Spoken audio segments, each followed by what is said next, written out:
Futures quickly heading back to the lows here this morning as we await some economic data coming through here at 8:30. Initial jobless claims, first off, 219,000 downside versus 226 expected. 1.9 million on the continuing claims, slight uptick there. 1.86 was expected. We're also expecting import-export data on the export side for February. 401 billion versus 393 billion. Expected there, 278.5 billion versus 271 on the export side of things for the month of February. Lots to get into, obviously, this morning. The market, as I mentioned, trying to head back to the lows here, already 3.8% there for the Nasdaq. What a sell-off that was in the aftermarket yesterday as we learned more about these Trump tariffs, sweeping tariffs right across the entire globe, depending on what country you're in. The difficulty, I guess, that is going to come following that is of different ranges here. We'll talk a little bit about Canada and Mexico specifically, for the most part, being spared outside of auto tariffs. 25% auto tariffs coming into effect. I want to show you a couple of really interesting charts to start things off here this morning. Here's the dollar. That's the DXY this morning on a daily chart. Monster move down. We're back to 101.7 on the DXY. You got to go all the way back to October of 2024. Last time we were in this range for the dollar. So everything across the board, the euro, the Canadian dollar to the upside in a big, big way this morning. As a result of that, I want to show you the 10-year as well, because yields, my chart not updating here, but yields are downside in a pretty big way this morning. Also, a lot of analysts coming out with projections as far as the economy is concerned. Not good either. We're talking about negative GDP right across the board going into 2026. Good morning, Adara. Good morning, Brendan. Yeah, I think it'll be lots of exciting things to look at today. If you saw our Trader TV Live watch list, most of the catalysts are tariff related. A lot of these retailers as well, Nike, Lululemon especially, getting hit really hard this morning. Apple as well. Anything really with supply chain reliance is going to be on watch. But don't forget, we have some non-tariff catalysts too. Restoration Hardware had earnings. They got hit pretty hard in those earnings. And Tesla's still on watch. So many different catalysts about whether or not Elon Musk will still be part of Doge. Yeah, I have a note on Apple here. You were mentioning the China tie here. I'll get to that in a sec. Here's the 10-year, as I was mentioning. 1, 2, 3, 4, 5 days in a row now to the downside. Huge gap here this morning. We're all the way back to 4.05, 4.04. I mean, this was 431 at the end of last week. So again, you got to go back to October of 2024, last time we were in this range. But yeah, you mentioned Apple. I was just reading through a note from Jefferies, essentially estimating, going back to last year, 37 million iPhones were made in China. Essentially, they're saying if Apple were to absorb the additional cost now of that amount of iPhones coming out of China being sold in the U.S. market, it could lower their full year 2025 net profit by 14%. And that's if they just take on the entire thing for themselves and not pass it along to retailers. So, yeah, Apple down better part of 7% here this morning, guys. Here we go. It's a new world. Yeah. Well, I mean, it's the same world. There's just some new realities out here for everything. I think that's, you know, we knew what was coming. You just didn't know the nature of how deep some of it was going to get. And I think that like that first number, like the 10% across the board, and then when you got into individually for each nation, like you take Apple as an example.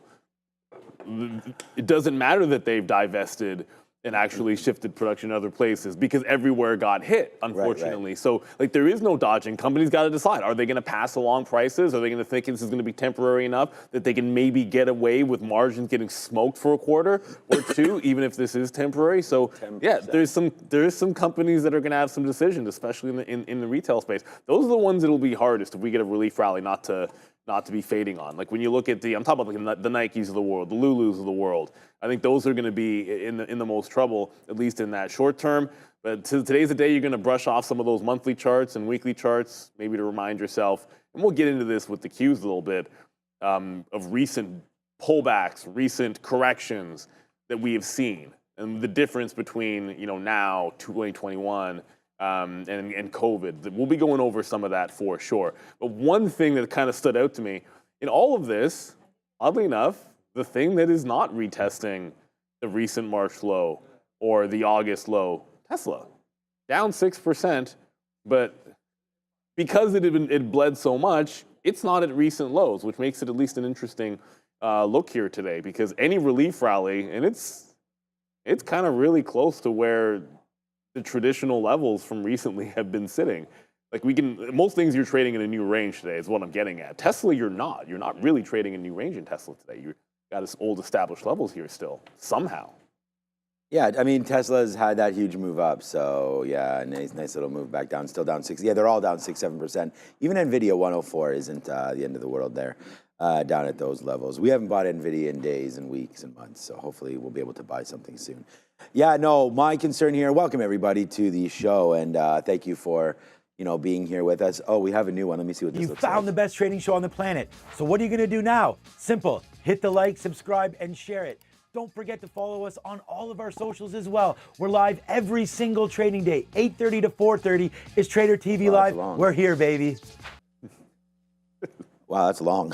Okay, yeah, anyways, hit the like and subscribe. Follow us all on our socials. But right there, 68. I mean, just look at Nike, man, down 12% right here. You never want to catch these falling knives, especially in stocks that don't really have a good story to tell. Nike today down 12% and looking to get lower, man, into $57 right now. I mean, it's been a minute since we've seen these levels, so this will be on the sticky note. And then, unfortunately, I haven't bought any of this, but Robinhood just getting destroyed as well today.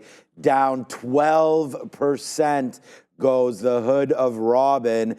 And yeah, they are definitely robbing from the rich and the poor today, because a lot of people invested in this name. I know recently had a nice little bump there up into the 50 period. Like a week and a half ago, you were looking at $50. Today, you're looking at 35. Hopefully, it does bounce and hold off of 35 and change. So Robinhood getting handled today as well.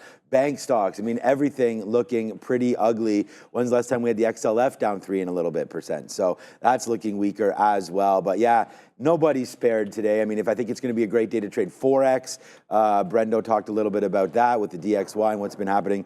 We actually have the dollar on here. I mean, I can call up Forex there for you at one point, but the ETF that you can trade that's bullish US dollar is UUP. And although not too much volume today, down 2%, there's sort of that gap rate to the downside there for UUP. Wow, what an epic fall from that. The dollar's seen since the beginning of the year as well. So yeah, man, lots of pressure in the market there today. There's one place that's exempt. What? Temporarily, it's the pharmaceutical. AstraZeneca is up 5%. But then that won't be they just get theirs later. I think they're supposed to get theirs in a few days. So their time is coming as well.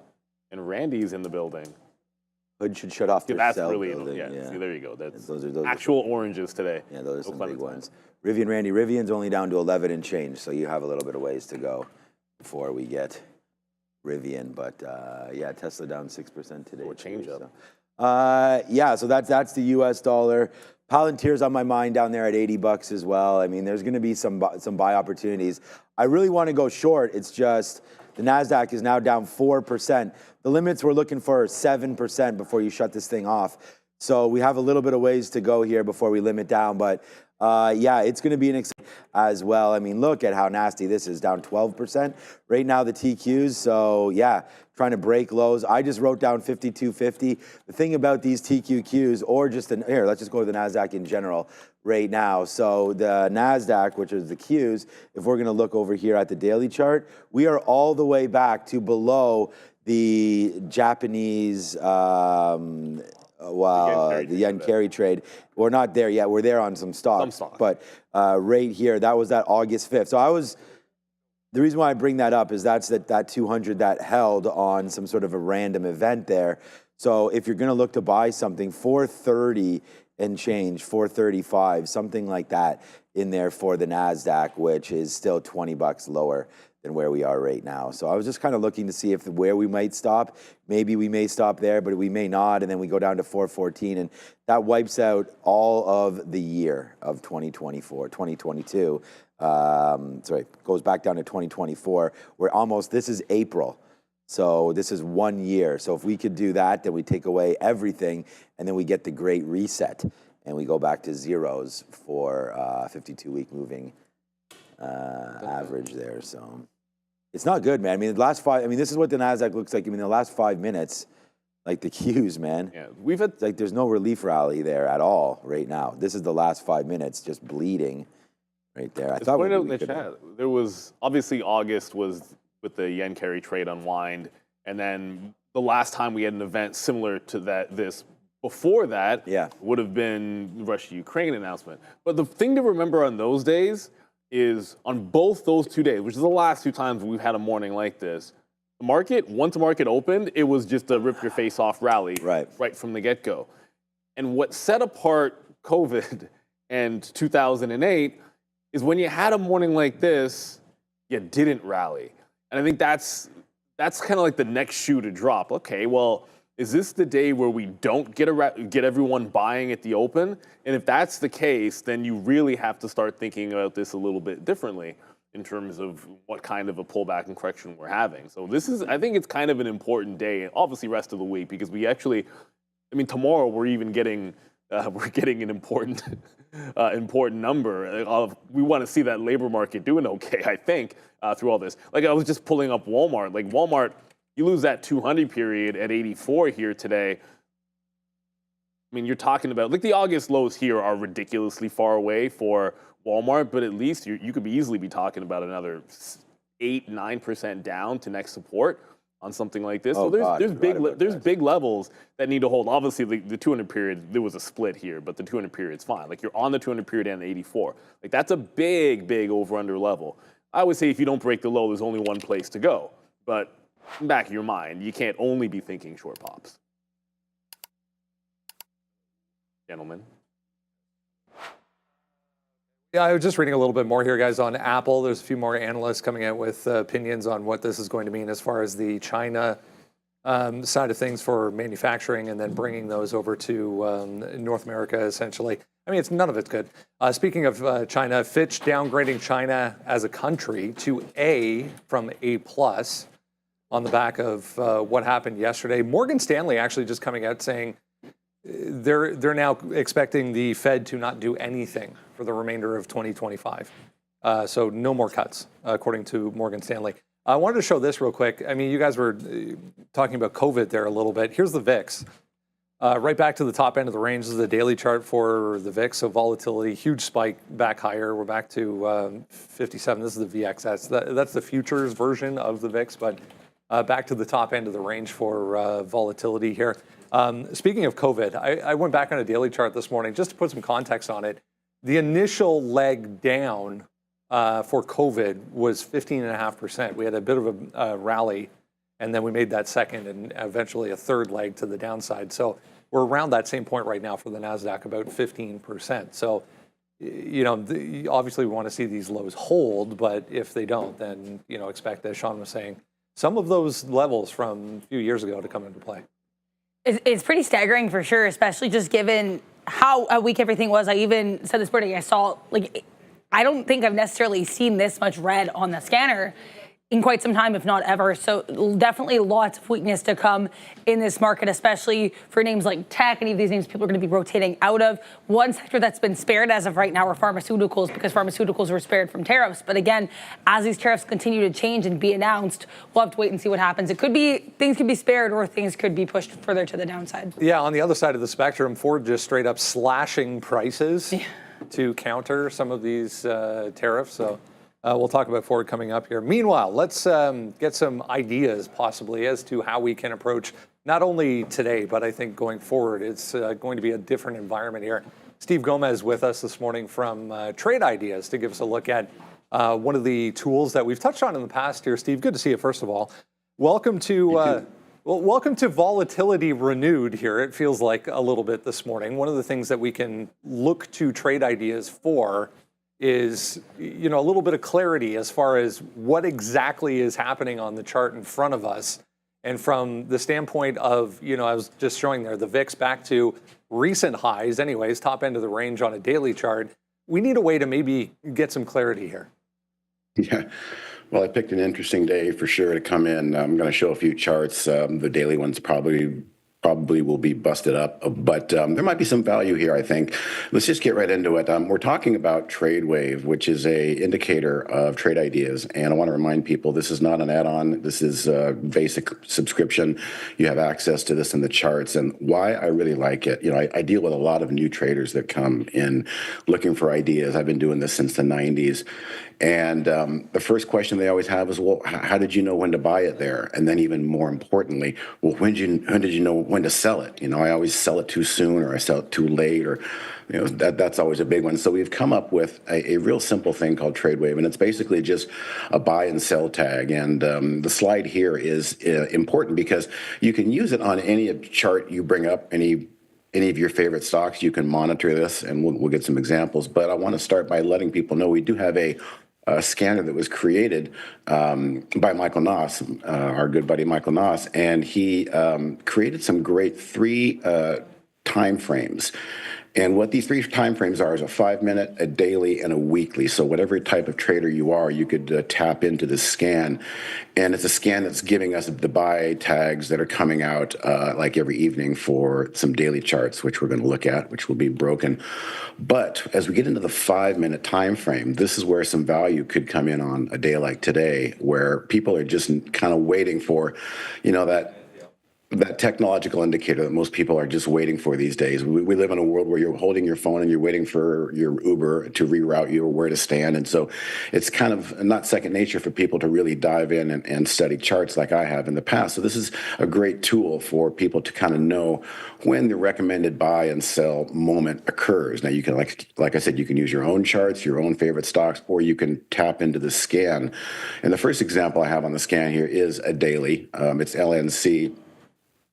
And I want to highlight our trade ideas charts. We really try and incorporate as much as we can into the view. You can see the bottom left there is a thumbnail view. It gives us a daily, bigger, zoomed out picture. So we can quickly kind of see we've established a new high, and we've been kind of basing. But as we zoom in, there's a B there on that little green candle yesterday, which is probably being erased today. But as a swing trader doing your evening homework, you can come through here and you can see these buy and sell tags. And so this would be on the watch list for the following day as a swing trader.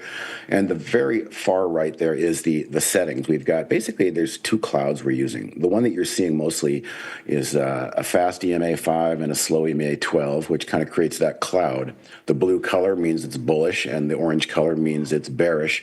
There's a second cloud in there, which is more of a thin signal line. We won't get into that, but this is basically the nuts and bolts. You can change this if you want, but this is the default setting as it comes to you. So if we move on to the next chart, another picture-in-picture IOM. This is IO and Q. We can see again on that thumbnail that we've been coming down pretty strongly outside of the view of this zoom, and we're basing here, and the red arrow there, I've kind of zoomed in on that little buy tag on the end is a daily candle, and again, that's probably going to be destroyed on a day like today, but in a normal market, this is a good process for swing traders to kind of work through. Another example, if we move on, is Barry, and I'm highlighting another function here, which is really cool for new traders as well. Whether you zoom in or zoom out, you're going to have buy and sell tags, and whatever you're viewing in the current zoom window will show up over on the right side as a summary, a trade summary. So in this particular case, we had one long and a buy and a sell. It was closed out by a sell tag for 4.5%, and the other one is an open profit, just down 0.4%. So you can kind of track as well how well these moves might work for you. And again, I just want to reiterate, new traders coming to me all the time, that sell signal is so important. And that brings me to the next graph. We're going to Tesla. I'm actually long Tesla coming in today, so I'll be watching this one. But this is a 5-minute time frame, and this is how it might be able to work today. Look at that double arrow I highlighted. This was just yesterday. The 5-minute trade wave gave us a buy signal down there. I can't see the price, but it moved up, over 5.7%. But the key I want to highlight is, you see in the middle of the day those two big wicks. They tried to scare you out. It didn't draw a sell tag, and so that's a great example of kind of the rules of the trade wave, keeping a trader in a good trade. You can see towards the top there, the sell tag finally did pop in there. But this is just, again, a great way for new traders to kind of get a feel for the jump rope of when entering and when exiting is ideal using these EMA clouds. And I think I've got one more slide here, the weekly time frame. For those that are interested in weekly time frames, position trading, AROC, we'll see how that does today. But again, same thing, you get the trade wave summary over on the right-hand side, giving you an idea of the open and closed profits based on what you're seeing in the zoomed time frame there.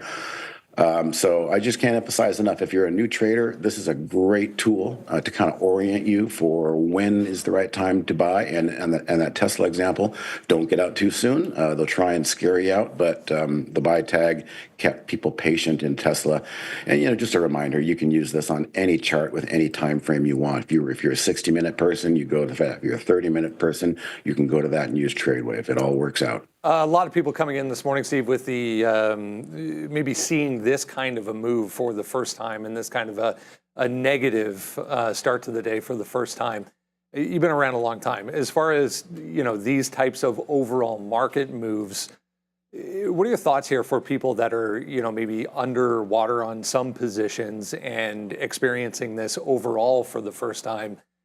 I do, I have kind of a basic setup for when I wake up and I'm on the wrong side of a gap down. I try so hard not to get flushed out in the first 15, 20 minutes.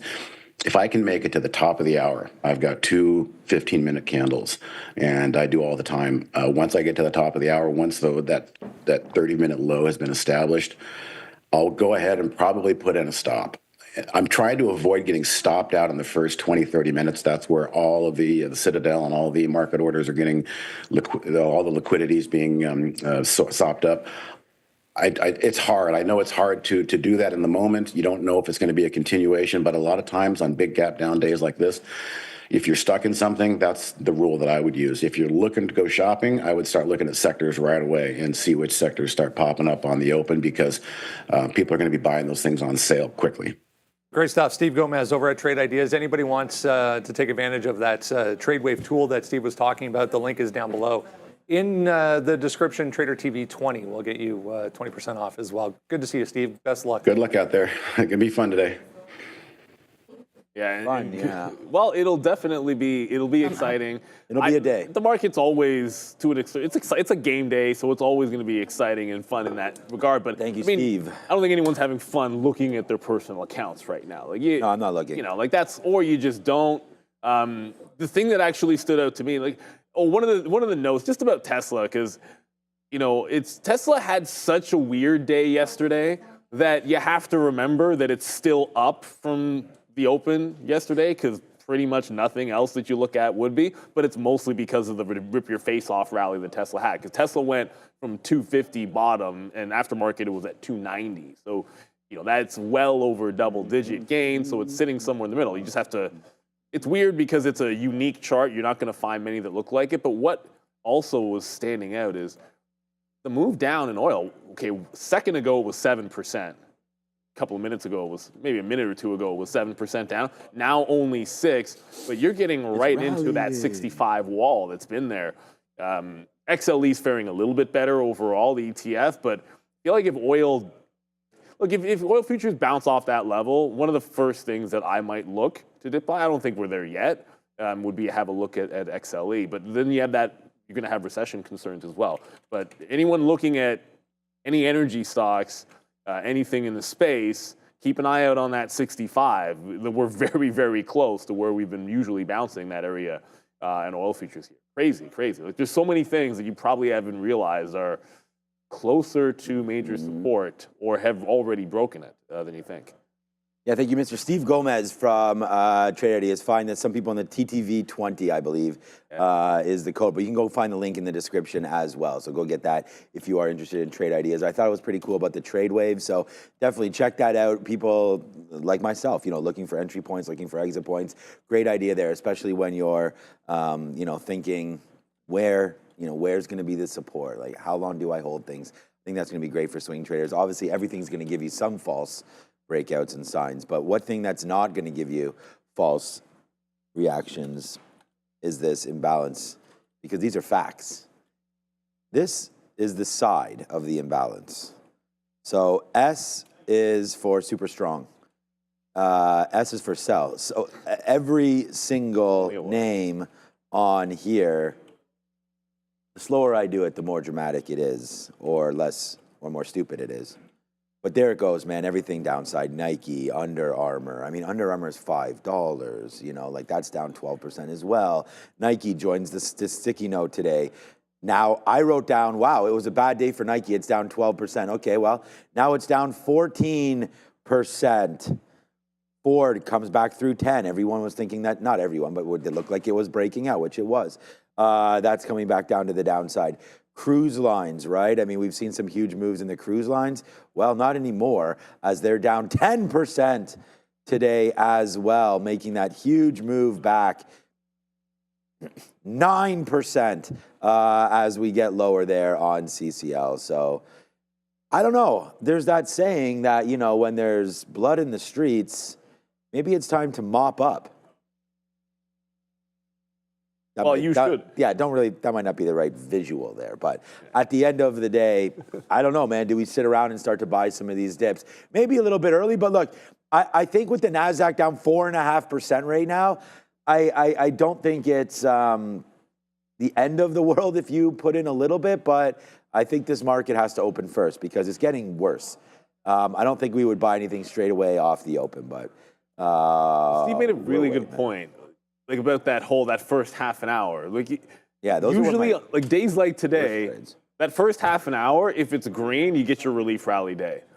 It's if we don't break out in that first half an hour, like if we're even just holding forward a little bit, that would scare me a little bit. So I think you got to watch out, man. Like this is going to be it's going to be a different type of open. Liquidity might be at a little bit of a premium. So you got to watch out and be ready for it as well. And it's a heck of a day for anybody to have made some upgrades and downgrades. Yeah, guys. Adara, XYZ down about 6% this morning. All of these upgrades are actually down on the day, but getting a positive note and an upgrade here from Morgan Stanley. Citigroup actually upgraded a handful of these retailers here. Ross Stores is the one we have featured here, but they also upgraded BJ's and then TJX. Keep an eye as well here on Fastenal with an upgrade from Wolf Research, and Zscaler getting upgraded here by Cantor Fitzgerald. On the downgrade side of things, not a super surprising opening here. Citigroup downgrading RH. RH missed on EPS and revenue for Q4 2024. Their guidance was quite good. Best Buy also getting a Citigroup downgrade this morning. Lyft down about 10% with a downgrade from BofA Securities. And last but not least, USB here, US Bancorp was upgraded, but it also received a downgrade here from JP Morgan. So conflicting analyst notes on this bank to end the list, guys. Back to you. well, I had block up or XYZ. Lock. Oh my God. Yeah, frustrating Getting me. locked every day. But look, you're gonna have stock coming into monster levels. Obviously, block is just another one of them. You make an upgrade today. Like, how much is that really gonna weigh on price action? It doesn't matter. I don't think you can care too much about it, but it can give it a little bit of a catalyst to maybe do a little more volume, possibly. It's just one that has a monster.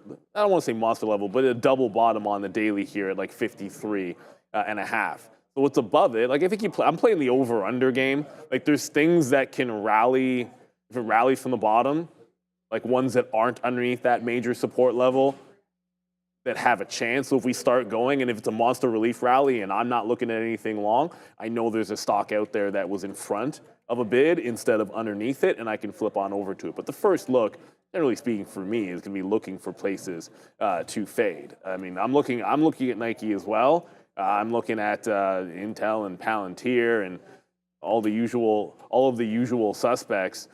But Block, at least it has a little bit of a floor on it. I think you want to have one or two names out there that you're looking at if you're going to be trading the open that, hey, there's a big support level that didn't break last night.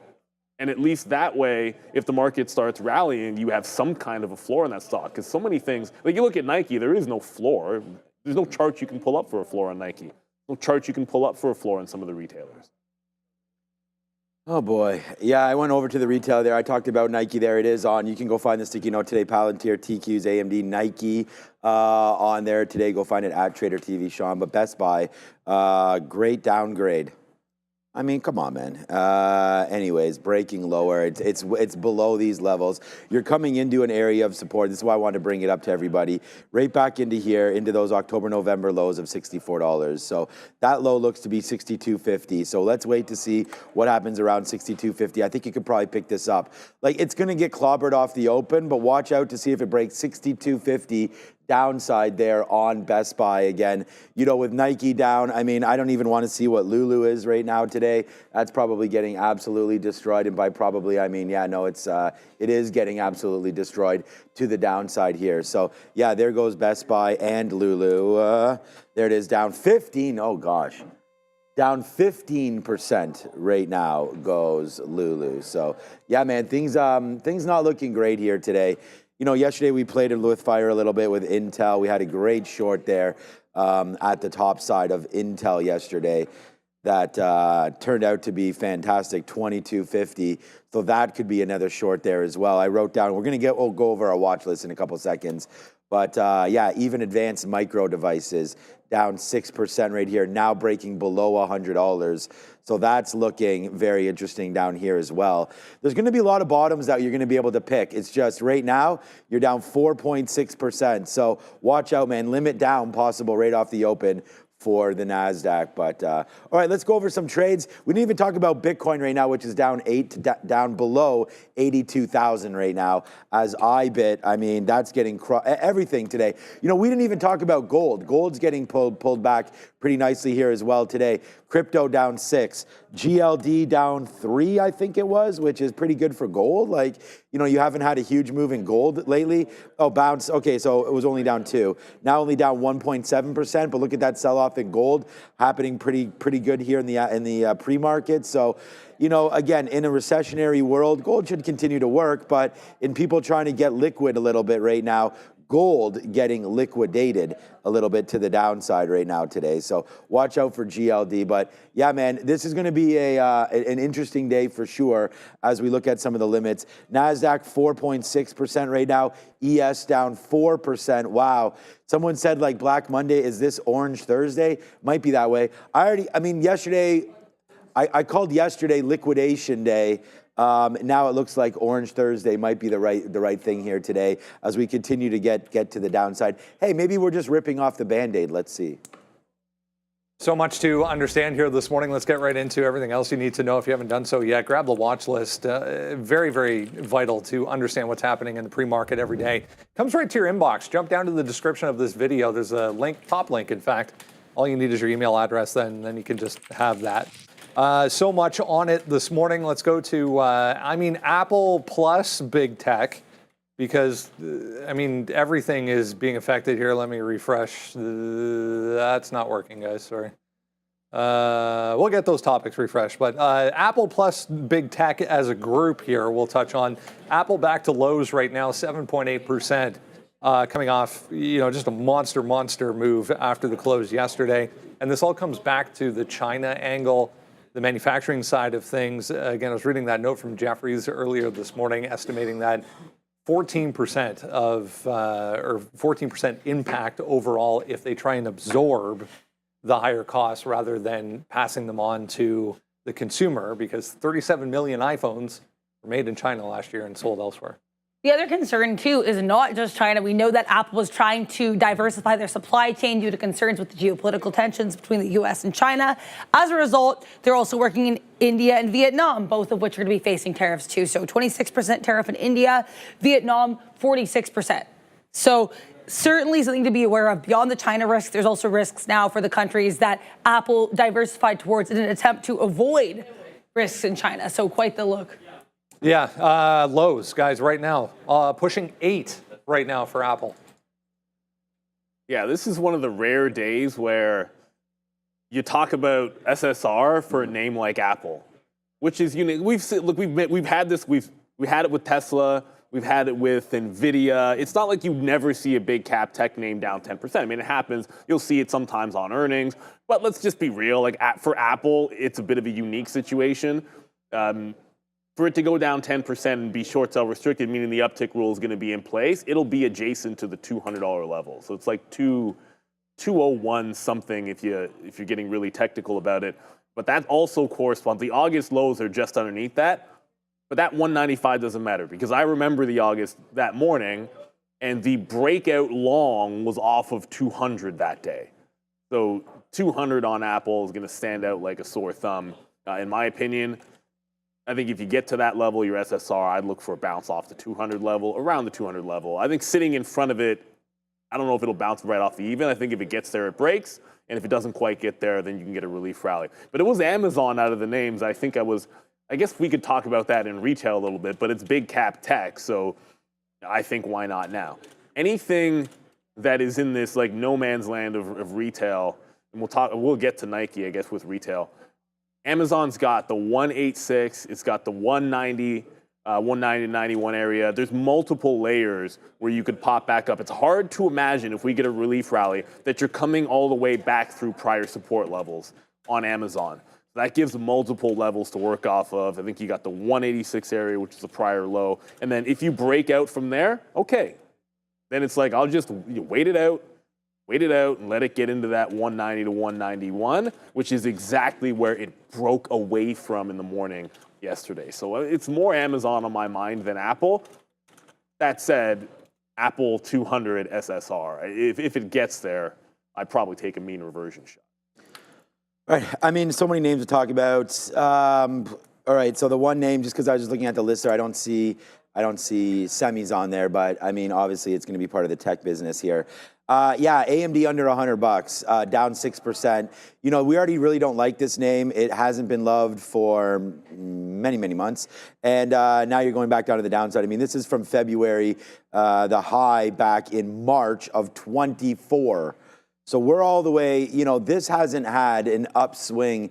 I mean, sure, there's going to be moments of, you know, clarity for the longs, but at the end of the day, most of these pops that are about 10% have been hit by vicious moves to the downside. And right now it looks like you are going to retest and most likely get a look, and possibly today.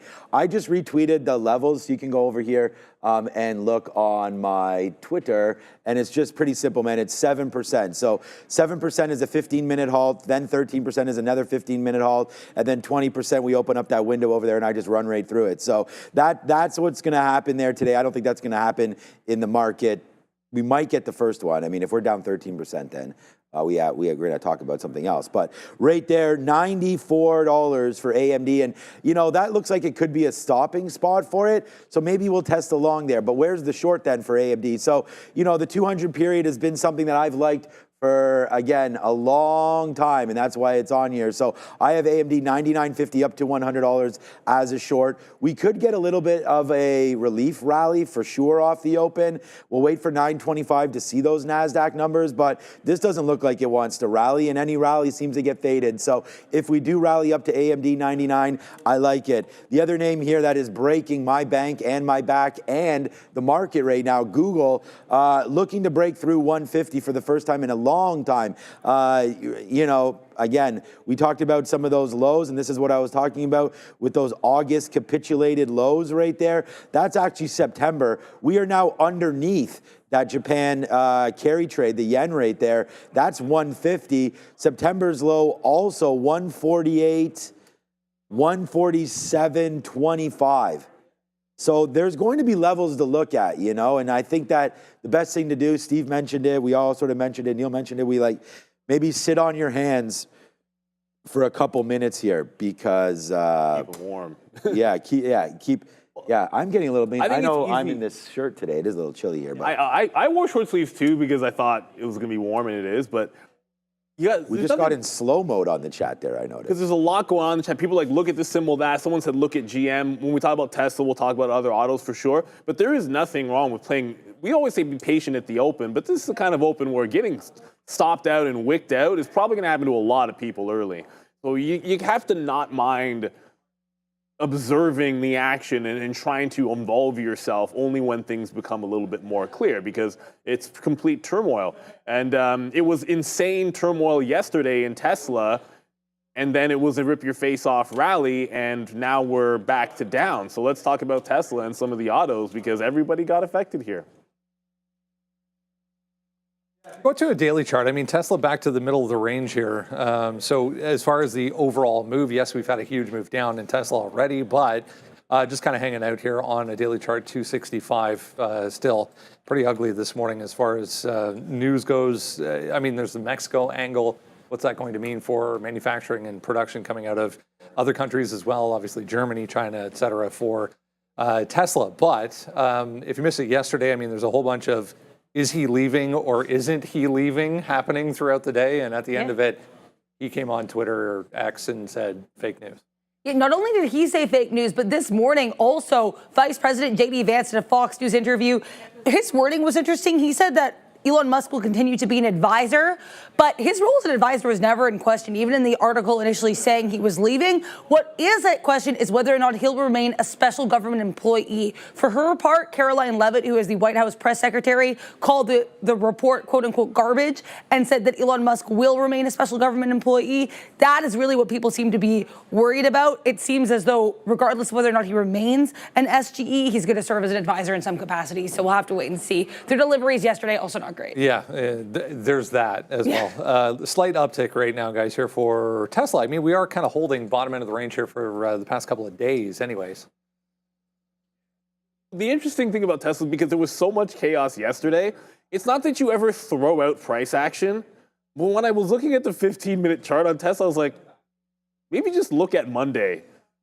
I'm led to Monday's levels. Like, you come in on the deliveries, by the time you got to any of the Monday prices, you were just blowing through all of it. So it's like it didn't exist from 268 to about 278. Like, that $10 was nothing. However, in looking at it in this context, where everything's bled a bit, Tesla hasn't gone anywhere near those bottoms that we recently put in because it had already been, look at it, it got crushed by more than 50% from the highs to get to that 220 level. So it might have one of the more reasonable, let's look at the range established and be able to trade off that. Almost nothing else gives you exactly that. So I look at that 278 up there if it's a big relief rally. I look at that 270 for fades. On the bid side of Tesla, unless it sees 250, probably not going to be looking at the long on Tesla here today. And we were asked to look at GM and some of the autos. Now remember, they have their own tariffs that are going on specifically, and the good news that at least for now, things have stayed the same with regards to the US, Canada, and Mexico. So I think that's why you're not bleeding through the prior support right here on GM. Like, remember when we talked about Square, like it hasn't broken the low for a relief rally? Well, if the market goes on pure relief rally mode, this is the kind of thing where at least it's close enough to your bid that if you didn't find yourself any longs that were trending away, you've got a pretty big support area on GM. It plays both ways every day. I'm not going long GM. I'm actually staying away from the autos as a focus at 9:30. But yeah, this is one of those things. Just because we were asked about it, it's hard to ignore a floor like this. Yeah, no, I wasn't sure if you're wrapping it up there. I just realized we have autos. I always do this. Like, autos are. Oh, that's okay. But Tesla, that's okay. That makes sense. We can always look. By the time it gets down there, man. There's Rivian and there's Ford. There's Stellantis. Like. Yeah. No, I was also going to say like there'd probably be. We could talk about industrials like Caterpillar's down. There's lots of stuff to talk about. I just want to show one thing I want to talk about is make sure you do hit the like and the subscribe because right now it's only 609, 610. Let's get that over 1,000 before the market opens. So I want to thank everybody for joining us. Over 7,500 of you watching. Hit the like, hit the subscribe, man. Every day we are live here on the air, no matter what is going on. And we're bringing you all of the plays that Neil and I will be in. Our trades will be at the bottom. We've got Joseph in the building. We've got Obi here. We've got the whole team ready to rock and roll one more time again today. So for me, Tesla's a short. It's going to break this level 264. I don't really know why it's barcoding like this. I feel like it should be going downside. Again, you know, obviously with Elon, maybe more focused on the company now and less on Doge. That was a good story yesterday. We had a nice spike there once Trump started talking. Not really sure what that was all about. Then whoops to the downside again. As we are not as concerned. I mean, Canada and Mexico maybe not as heavily hit as the other names, but I don't, You know, I'm not even worried about like what names are affected by tariffs. I'm just worried about the whole market right now. And if the market's going to fall down, no one's buying cars. So I don't look at Tesla as in the name Tesla. I do look at it as in that word autos. And it's just, I don't like the business now. I think with no rate cuts coming, makes financing a lot harder for these companies, for the consumer to go in and buy, lease, anything, finance a car. Cybertruck's already going out at $130,000, right? The new Model Y has a higher price tag to it. So yeah, I think the economy right now is not ready to be loading into any of these car companies. And I think there is a lower move happening. I would look for Tesla today in the low 250s. So if I think that's going to happen, then what about a break of 264 right away off the open there, the pre-market low? I wrote down that I like the TQQs on a pre-market low break, but at the end of the day, this is looking real good for that, because you're just sitting here and then you can use the pre-market high as you're out. So it's only like in a $3 range, which is pretty opportunistic for me, especially when we're looking for much bigger than $3 moves. So the range is here for Tesla. I think it could be the trade that I get into early. Let's go on to crypto here. Back to the downside right now, 5.8%. We're actually basically at the lows right now for IBIT. This was after the close yesterday. 768 million in outflows in the month of March for all of the ETFs combined, but a significant uptick there for Bitcoin. There's nothing really significant as far as news today outside of the overall market move. One thing, too, that I did find that's interesting is apparently tariffs could actually hurt the Bitcoin mining industry. So I was reading, apparently there's a Beijing-based manufacturer, and they are by far the largest Bitcoin mining equipment manufacturer. Of course, China facing some pretty steep tariffs. So there could be a tariff angle specifically for these miners. Mara down about 8%, but crypto as a whole does seem like it's dropping with the market. Watch these miners, though, because it does seem like they might have a catalyst-related move here as well. Yeah, just seeing this as well as we speak, essentially. This is the dollar. So the dollar, guys, making day lows right now. Yikes, yeah. So US, this is the thing, like USD coming down, gold coming down. Like if you're looking for things that aren't down right now, it was like, I mean, AstraZeneca was up, and there was like Novo Nordisk was up. Procter and Gamble wasn't doing too bad, and Coke was doing okay. Those were okay. But Bitcoin, like everything else, bleed. And if this daily chart is telling you anything, I mean, sometimes it's not that complicated. You go from ones that we skip a zone, hold a zone, break a zone, test the bottom. We have yet to test the bottom of this zone on the daily on Bitcoin. So unless something happens drastically, I still feel like this is kind of maybe the thing that gets us into these 70s.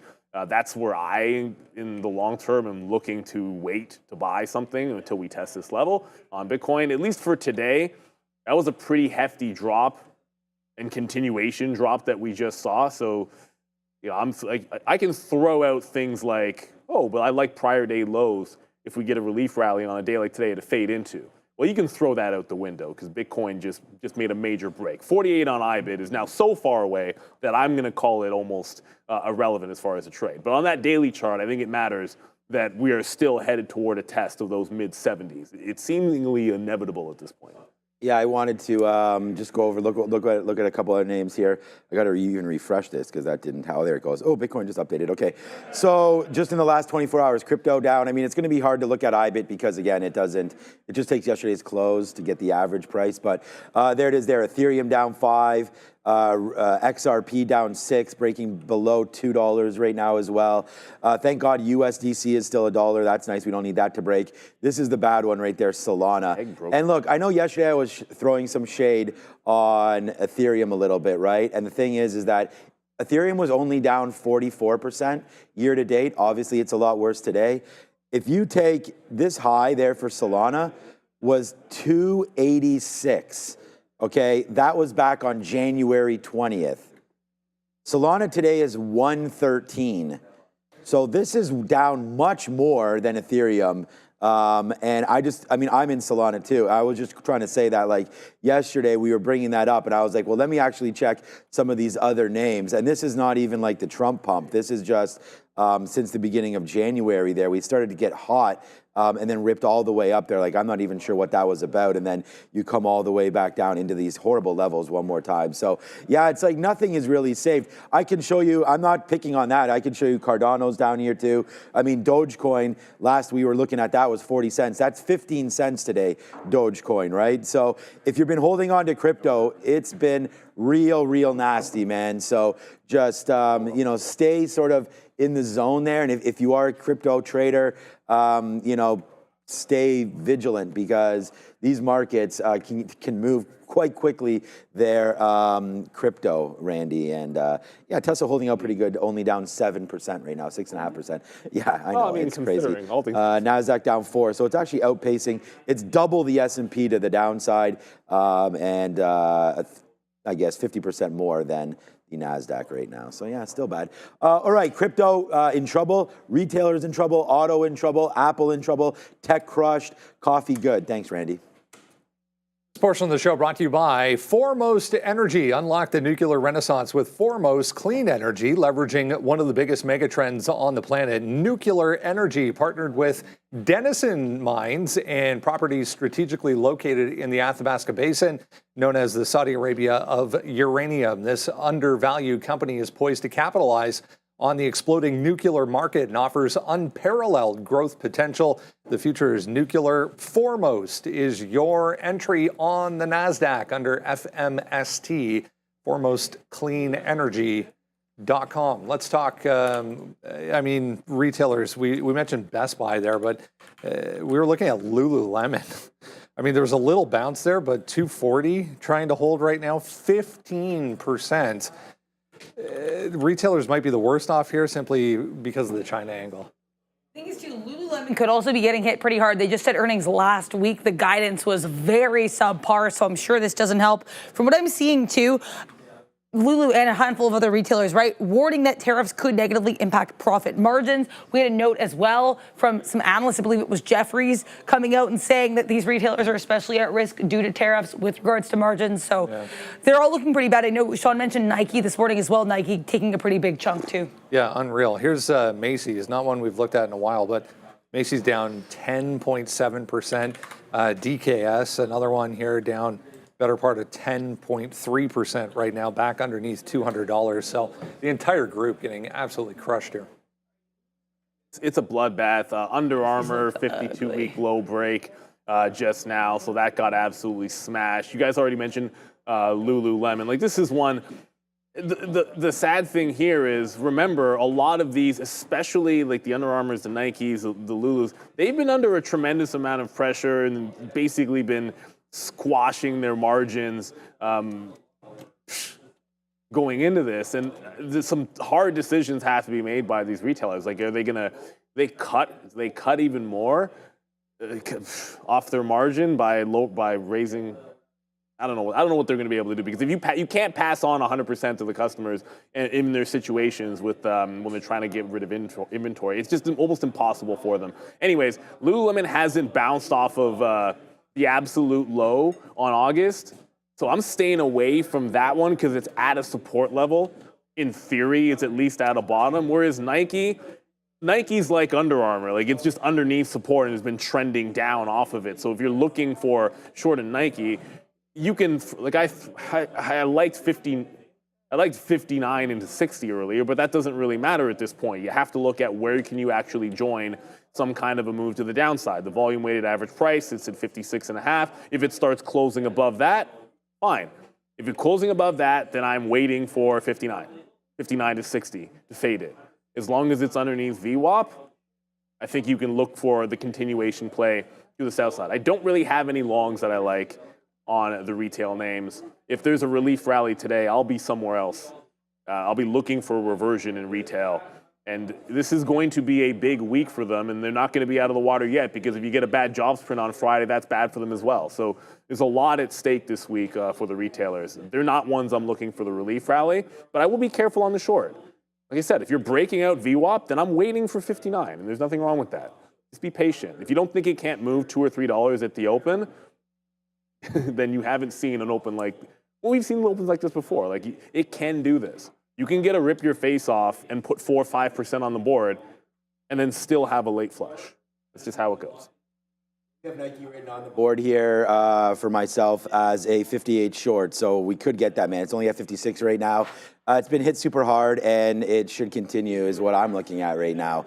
Well underneath everything. So for the retail, man, this is what I'm looking at. It's Nike. It's continuously breaking lower. 64, 60, 58, 55. Like, we're going lower on Nike, and I was just trying to use, basically, I mean, now VWAP just, see, I got to use it on e-signal because that little wick there, maybe if I edit it, it'll get away from there. We'll look at this a little bit better. But right now, VWAP around 58, 57. I was going to say like that 58 is sort of where this all started. So yeah, and the fact that there could be a little bit of a relief rally, I don't think so. We do have the imbalances coming out in just a second. I mean, relief rally. I mean, maybe if the market go up 0.5%, if the market goes up 1%, I guess that'll give us some good shorting opportunities. But here we go, man. The TQQs, there it goes, right? So there's a buy on that. So the TQ comes out as a bid, as some of the Nasdaq, all the Nasdaq imbalances are hitting right now. So I just saw NVIDIA with a little bit of a sell, 300,000 shares. It's already done 11 million, so that's not going to be a big factor in that trade. Oh, we have all these bad wicks here, so I have to get rid of them. Gold as well coming as a sell. So, all right, I'll go clean this up right now on some of these charts. But yeah, it looks like NVIDIA's a sell there. And that's about it, man. Pfizer, I just saw in there. There's Amazon with the sell. Wow, Amazon down to 181. This name is getting clobbered as well. Down 8% for Amazon. Like, wow. Like, you know, these names were up 8%. We'd be doing dances around here. Like, this is unbelievable, the amount that is getting absolutely crushed. Yeah, enjoy your orange crush today, guys. Get one with nice cold and ice. Put that on the rocks and add something a little flavorful to it because this is getting to the downside, man. You may need that sugar rush today. Downside in the market as it looks to be pretty bad. Nasdaq's trying to get going now, only down 4.2%. Let's go back over, get the auto story, and then we'll start rocking and rolling. I mean, we touched on it a little bit already. There's not much else to add. 25%, if you missed it, 25% tariffs coming into effect as of midnight. Ford comes out right away, says they're going to cut prices to combat that for retailers.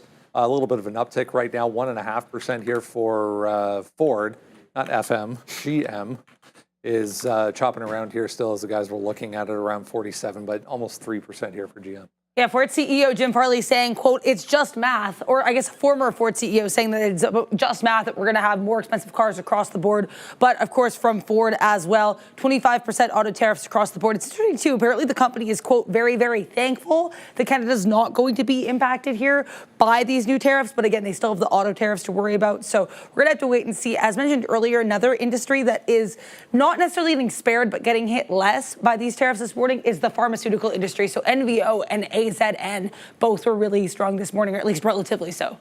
If there was a interesting idea, guys, as far as automakers are concerned, maybe wait and see is the best at this point?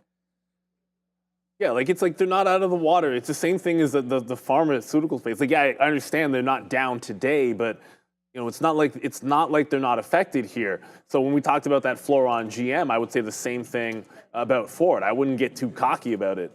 They were under trouble before, and I don't think too much has changed. Could you get a relief rally? Sure, but if you're going to look for a relief rally as a trade, I think you want the juice.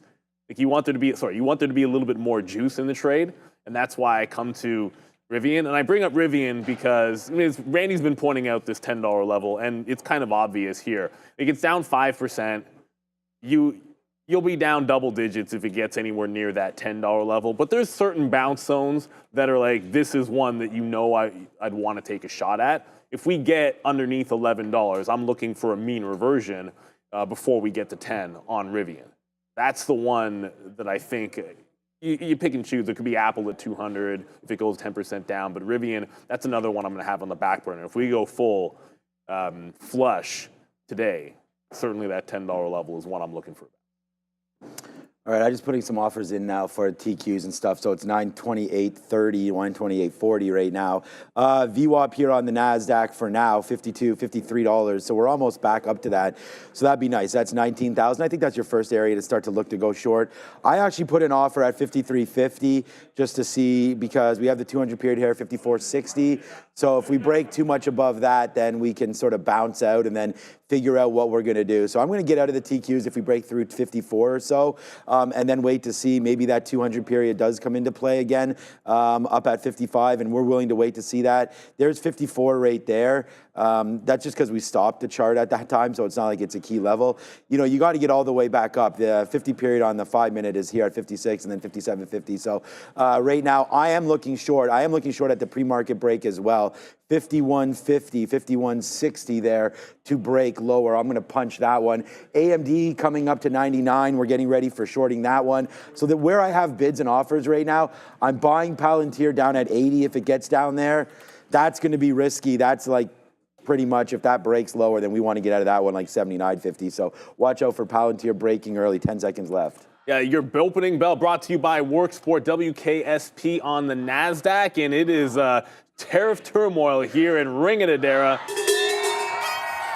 There we go. We're off to the races. I mean, immediately, the first stock I look at, I'm like, Intel was getting close to that prior high, and immediately there was a flush and then an instant bounce here on that name. Tesla, as I look up, still inside. No big move on Tesla. Palantir catching a bit of a bid, and Nike, the big retailer, just broke through VWAP, so I'm waiting for it to press into that prior pre-market high there. So Nike with a bit of a bounce. Looks like it's trying to get through VWAP. I want to be very, very patient on where we want to fade that.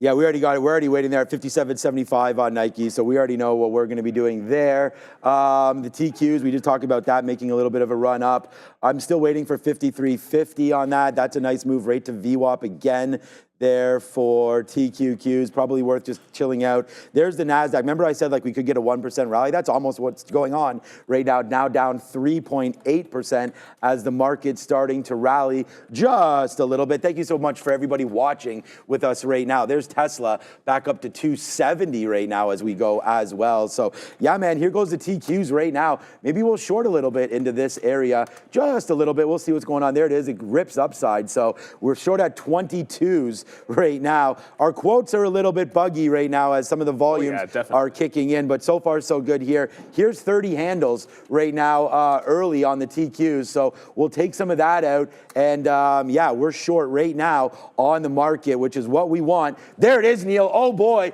the face slapper to start early. Nice little 30 handles, but this is very, very early. No idea where we're going to go. Palantir's up to 83. TQ's still dancing around, man. We have our target to get out if it breaks through 54. So just a small piece, man. 5% out there on the lows. Now let's wait to see what winds up happening. This market is nuts.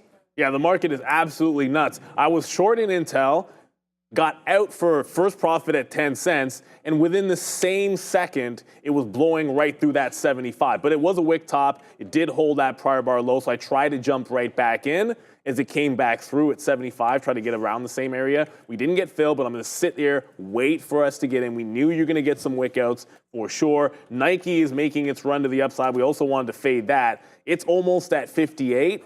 I'm waiting at this consolidation level 58.5. It's at 59 that I'm like, okay, you give up and you're wrong on Nike. Got to go over to Tesla. Tesla's at $270 in a second, but not going up is Apple. Apple heading down toward the low and trying to hold this 204 level. So Apple holding under a lot of pressure here. It's not following the rest of the market at all, as the market's getting a rebound and Apple is getting absolutely flush. I think Nike's going to be the first one it's about to hit here as it's trying to break this 58 level. But keep an eye on that Apple. If it starts to make a rally, this market could look good. Yeah, we're short Nike as well, or into Nike right now. So we'll wait to see what winds up happening here with NKE. We do have the move coming on the TQs. So this is kind of like, I was going to say as expected, but you know we are sitting here waiting for it. And there it is. We take a little bit there. We were still waiting at 53.50. Remember, the stop for this trade is if we break through 54. So I just don't really want to be part of this if and when this winds up going. Oh, so right there, TQQs, yeah, 54, we're going to be out. So let's put our stop right there, 54.01, and then just stop out. I mean, the rally could be here, right? So it is here right now, up 3. There's that 1% move that we had talked about right back into the pre-market right before we dipped. So there's the rally. Did you buy the bottoms or not? Because that was a good move if you had done that. Oh boy, man, we're pretty huge on Nike again. Just following what we're doing one more time. time, man. Nike, just do it, as they say. 58 short, so comes up to 58. That's exactly what we put on. So we'll wait to see now what winds up happening with Nike, as we are now short that name. Didn't get anything out at the bottom. Let's see what winds up happening. Short the Nasdaq and short Nike here with our stop orders ready to go. Yeah, I'm in Nike as well. There was a huge bid on Nike that I tried to hit, but you can't hit it because it's SSR, short sell restricted. So you have to get picked up on the offer. Apple's starting to go, and that's making me think that if we're going to continue this relief rally, if Apple breaks out, then I want to bail on any short that's going. So I went over, I had gotten back into Intel, and just immediately, I'm like, nah, I'm not going to give it to 22. Let's just get out and let things settle down a little bit. We're trending to the upside at this point, so don't want to get too run. Tesla is absolutely booming past 270. You're on your way to that resistance. I said Tesla 278 to 280. That's the spot that I'm looking for, the reversion on Tesla. So that might require some patience. We're only 5 minutes into the market. I think this has a really good chance to get there at this point. But Apple rebounding, that's a big story. I don't think we've looked too much at NVIDIA. Oh, I got to clean that wick up at some point. On NVIDIA, I can't zoom in enough to make that look better, but that's approaching pre-market high. 106 would be a breakout area for NVDA as the chips, Apple, almost everything trying to rally in here. Mm-hmm. Yeah, we're doing good. We just need these cues to come back in a little bit, right? I mean, we were waiting for 54s there. We talked about that level, see if we can get some more short, but here it comes right back to the downside right now for the TQQ. So, all right, why don't we take something in the teens, and then we'll take something again at O's, and then we'll try to hold. I mean, we're trying to make this a day, right? But at the end of it all, I mean, we can only trade what we see, and there it goes right now. It's another one. We're going to go 2 for 2 so far today.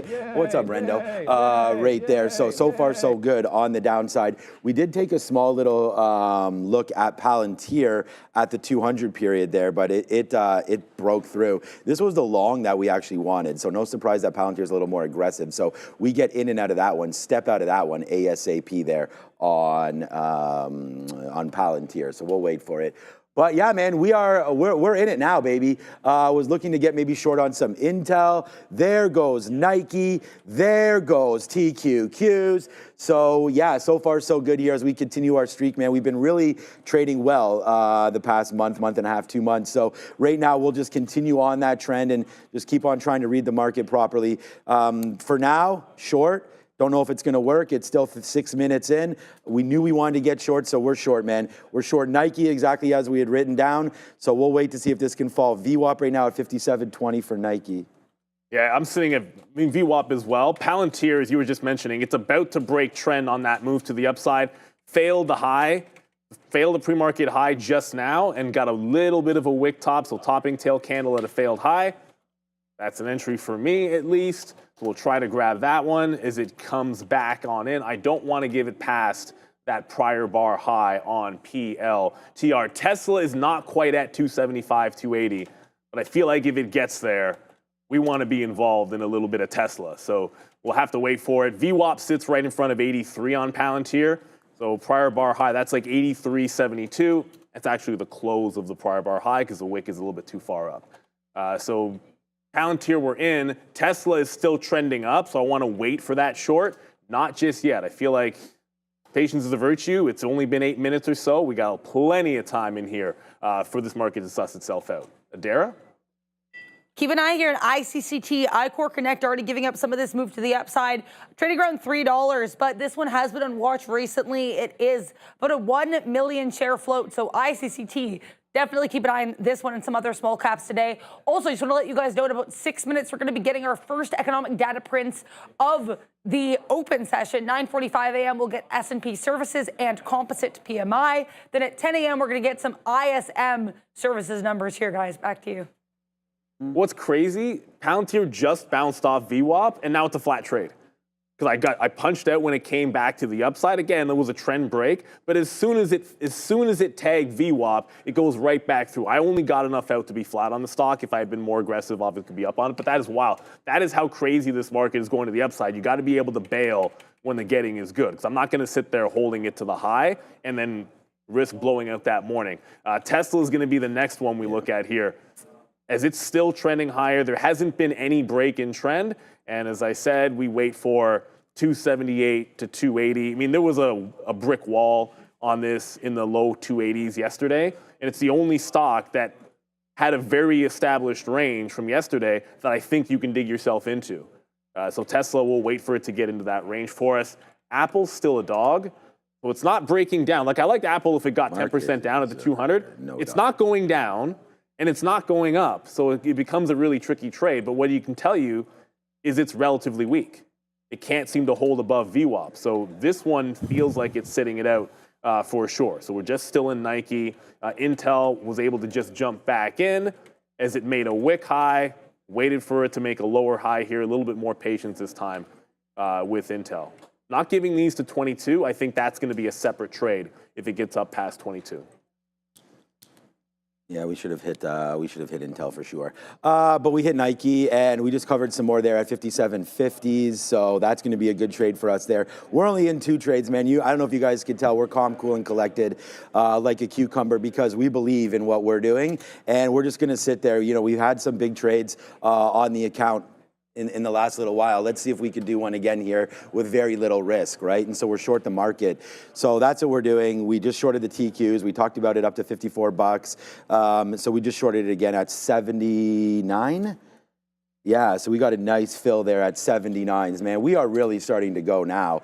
Hopefully back in, and we'll see. So nice little fill back up there for 30 cents on the Nasdaq as we continue to push. We just made that high. We just went into the pre-market again. So let's go and bleed down. And oh boy, there it is, man. Very, very close to that one-day goal already as we go 2 for 2. So the Palantir trade, we got in and out, but I mean, whatever. We'll be red on that. Nike right now is the one. Oh boy, though, we are really starting to cash in on this Nasdaq. We say stay with, the momentum, stay with what you're thinking, do not get psyched out. And there it is, Mr. Roberts. Bang right there as we go, man. Let's bring the trading to the show. There goes TQQ to the downside right there. 80 handles in the money off that top. And oh boy, there goes Nike as well back into the downside. So we're making them sing here early today on just our own plans, man. Nike and the TQQs there. Daily goal hit right there as the Nasdaq gives it to us, but we're still in. So who knows what this goal is going to be, but just letting you guys know that you be patient, stick to your guns, stick with what you're doing and use proper share size. You can also hit these goals and go on vacay there early on in your day. But this day is not a day to leave your station, I don't think, as the market is going to be forever moving around. And these winners could turn out to be losers, which is why, of course, we scalp out when we get that opportunity. So we're still in, though, 80% of this TQs trade. We should get some more out now. Yeah, remember, you're bouncing off. So Nike actually just did the same thing Palantir did, but it's got a brick wall here. So it wicked right into that 58.5 where we consolidated, but you're bouncing off VWAP and just getting right back to 58. So you're holding the top end of the range. You're going 1% up and down like it's butter right now on this stock. Like it's just chewing through it. Let's go. Intel doing a similar thing. We're able to get back into that one. It's really just the in and out in Palantir. Holy shit. Although probably at a different level. I don't know if we were in at the same time. I don't think it was. But Intel trying to break down into VWAP. Apple is now broken 203. So hold on to your butts. Hold on to your shorts. Apple goes SSR at about $201. That's the only play I was looking for an SSR bounce early, and that'll be at 200. But we're not there just yet. Finally got VWAP on Intel. Nike's continuing to flush into the downside. Tesla didn't quite get to the level. I thought Tesla might get us past 275 into like that 278 to 280 level. It just didn't get there. That's where I wanted Tesla short. We're not going to get there on Tesla, at least not now. So for now, we're just going to hold on to the 2 shorts we have. As Apple, which is definitely taking on the chin the most since the open out of the Mag 7, is about to break and go to 10% down. It'll be at about 201 change, maybe 201 half or something like that. But if it gets to 200, it's for sure down 10%, and I'm looking for a trend reversal on that. It's a flush this morning, everybody. Yeah. All right, let's look at some more names. We're stink facing this market right now. All right, that was honestly, like we talk about, putting on some shares, and we talk about you know, trying to make your days and all that kind of stuff when days like this happen. And this is what traders look for. We're looking for this volatility. You know, this is why we trade the futures. This is why we hone our skills in this space, you know, because it's been awesome. And here it comes to the downside right now. Again, let's take some more out. Man, you're right back in. Can we get to the 50-period moving average? That's not even that far away right now, but that would put the account pretty nice. So we'll just sit there. Nike, the biggest disappointment by far today. We're still cashing on it, of course, but not really moving. So that name not doing anything. It's the main market right here, the Nasdaq, that continues to make the moves down in right now. We can have a look at some other names. Obviously, the names that are on my watch list today include Palantir, TQs, AMD, and Nike. So we just stay true to that. And autos are going up, actually, and holding up right now. Autos, yeah, okay. Autos GM, probably nice, yeah. Just for everybody, look, GM could go green if this trend holds on. Like, you've seen pullbacks. I mean, the market pulled back, Nike pulled back, Apple's breaking lows. GM is holding these highs, and there hasn't been a red candle yet. So some strength over in the auto sector. But we have economic numbers coming out today, and let's get one with it, Era. We're going to start here with S&P Services PMI. Just came out 54.4, better than the expected 54.2. S&P Composite PMI exactly in line with estimates, 53.5 versus 53.5 expected. So slightly higher than expected for S&P Services PMI, Composite PMI a little basically in line. We are going to be getting ISM services numbers coming through at 10 a.m. Market continuing to push lower on this print. And before we send you back to the guys, we are brought to you by Worksport. Introducing a new discovery on the Nasdaq, Worksport, ticker WKSP. Worksport is a U.S.-based manufacturer, and they're rapidly expanding with growing revenues, government contracts, and innovative green energy products designed to power your life off-grid. So whether you're on the move or seeking sustainable energy solutions, Worksport has you covered. They are now trading on the Nasdaq under WKSP. Discover the future of clean energy with Worksport. Back to the guys. You know what, man? Just stand up, man. Stand up for traders today. You know, it's been obviously a tough day for, you know, holders of said shares in your long-term accounts. Like, obviously we all are, any kind of swing trade as well. But I mean, there goes Nike now down in the money 25 cents. There goes the futures. We're just scalping them out right now. It's only 75 handles, but it doesn't seem like it wants to go too much lower than maybe where we are right now. So we are starting to get some out. We just covered some in the 80s as well, downside there. We just put a bid at 53 flat. Maybe let's go a little bit higher. Okay, well, you got some 03s there. So there it is. There's 53. There's 53 flat again. And there's our 80 print on the TQQs. So again, man, big day here. And it's hopefully going to get bigger, but we don't know. So we'll wait to see where we go. But so far, so good here as the Nasdaq just continues to fall down. I think we can retest. So I don't really want to have any more bids, but the profit is there. So instead of staring at profit, we're going to take some. And that's exactly what we've done. We are now out of half of this trade of the TQQs for about 80 handles. Yeah, we'll wait to see where we go. Maybe a break of 53.50 and we can start to get out. All right, one more out right now just because, again, I'm looking at the P&L, which sometimes you don't want to do, but there it is. Yes, sir. Yes, sir. All right, nice little face slapper there. Nike and TQQs making them sing today, guys. No, they're definitely making them sing, but I'm looking at Apple right now. I said if Apple starts to participate and start bouncing, got to start covering because that is really starting to go here. And it was the only stock that was incredibly weak that was on my board. So I'm getting more out in front of you up on Intel. I'm out of 2/3 of, actually 3/4 of both these positions. On the short side, we'll give it a chance to be able to rally a little bit more. But as I said, Apple of that Mag 7 starting to bounce. So you're getting that trend bounce. It never went to 10% down. You're also seeing, I mean, there's other names that are bouncing. Walmart is at $90 right now and just went green and trying to take out the top. So you're seeing some serious signs of breakout potential and at least a reversal in the market.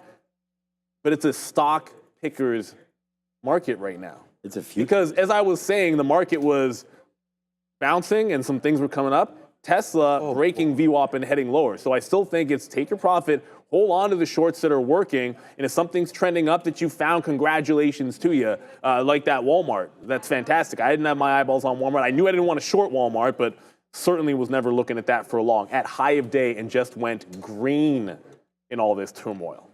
You know, we have top of the futures right now on the day. So that's 100 handles right now. Good look on Walmart for sure. But this is the trade, man. These futures, just absolutely good trade there on Intel, I would think, as well. But this is a nice move there in the futures right now. Really starting to go. And then again, Nike coming back into VWAP. So another one there. And just again, guys, congratulations anybody that has any of these trades so far here today, as it's been a hell of a day, man. And you know, we're just happy that you guys are here with us to enjoy this day and be able to trade with us, as we, again, not very enjoyable if you have your accounts sitting there looking to see some profits on some of those tech names, or nothing spared today, whether or not it be retail, autos, or whatever. But Neil, we're having our biggest day again today here. This is probably our best open since 950, and that's just because we stuck with what we needed to do, right? Nike, an absolute monster trade there to the downside. And again, when you believe in a trade, you put on shares, and that's what we've been doing lately. So that's why it's a very, very celebratory day here. TQs, there it is, man. Over 100 handles right there to the downside. Nike's perfect opportunity as well. So far, so good here today, as this market just continues to make new, not new lows, but it's getting lower right now in that space. So yeah, great opportunities today. Looks like Tesla's trying to hold as well. That was down 6, now only down 4. I think we've done the right thing here by shorting Nike, again, as it was written, and shorting the futures. These have been giving at least, you know, great returns so far on all of that, and good cover down there as well on the TQs as we made those moves into 52.75. So those 100 handles definitely working, that is for sure. Yeah, and watch out. There's the VIX is actually making a bit of a comeback. So it was a tank at the open on the VIX, but it's making a little bit of a bounce here. If this takes out the top, it's all over. But you also should look at if we continue pulling back on the VIX. I think it's going to be time to make sure you're taking those profits, which you should already be doing if you're in some working shorts. I'm also eyeballing Tesla getting back up to those highs. Might just pull the trigger on the rest of this Nike after watching that Walmart.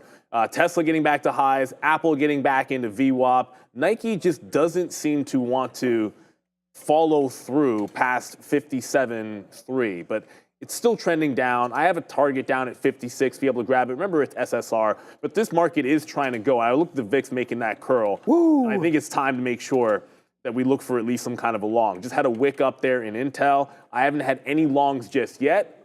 And the first place I thought was, did we get a shot at Apple off that bottom? Didn't quite come into our level. It didn't really hit 10% down, but that might not matter. Just might not matter here. If we retest and double bottom this, or just put in a nice higher low, we haven't broken trend yet, so I don't know if I want a trend break. Apple could start to get going here. This market does seem to want to go higher. I'm going to at least get out of the Intel short for the last of my profit. Maybe give Nike a little bit more room to work, as it's a retail name which is under a tremendous amount of pressure. The fact Nike's still trending down with Walmart's recovery, I like that. Because Walmart is clearly a beast here. Might be looking to buy a dip on Walmart. I was really only looking Apple long. That's the problem. I was coming in looking for shorts and patient for it. I was only looking Apple long at 200. That never happened. But joining a Walmart trend,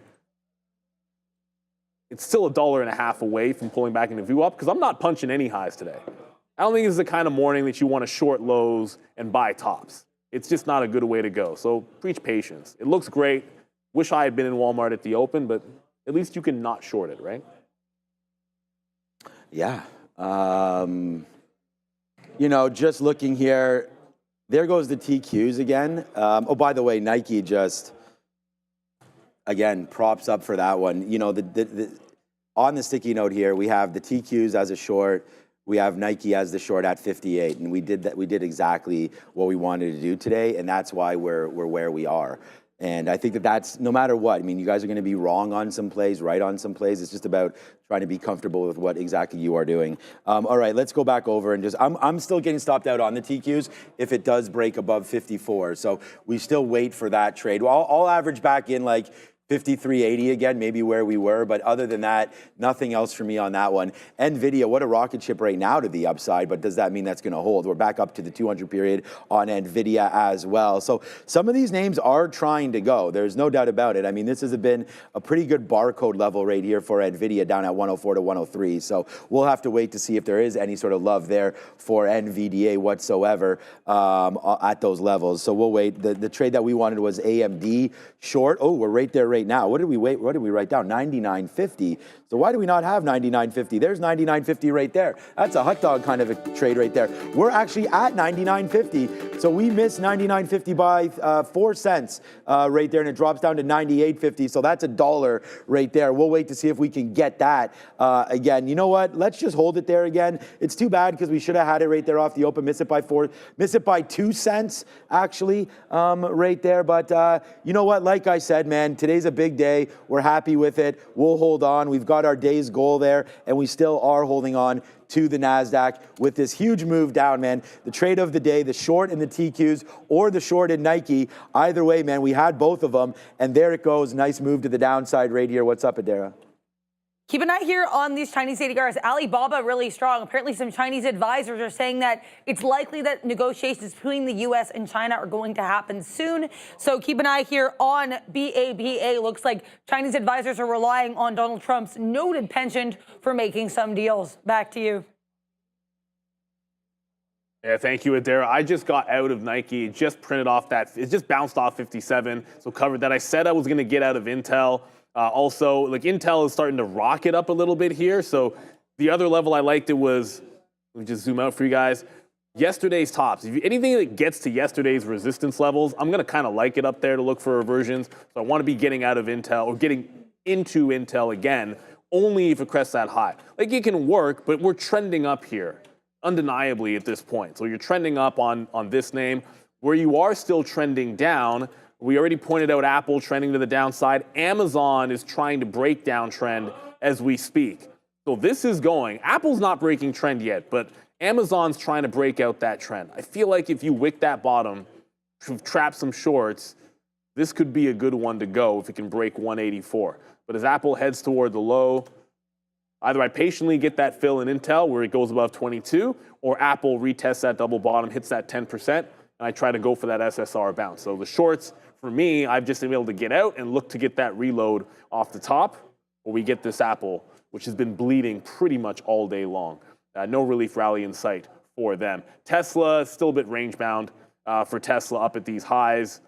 Not really testing that top end of the range from yesterday, which I thought would happen in any relief rally. It's just cresting at that 275. So that's what I said I'd wait for. I'm still going to wait around for it there. Walmart's still a bit of a beast. People saying, what about Microsoft? What about Netflix? Yeah, Softy, it's not always a trading vehicle for a lot of day traders out there, but much like the other Mag 7 I showed you, whether it's Amazon, whether it's Apple, lower highs after an initial bounce. Like you're still putting in these pop and fades. So you're just waiting out the pops if you're looking to short things and then getting the fade.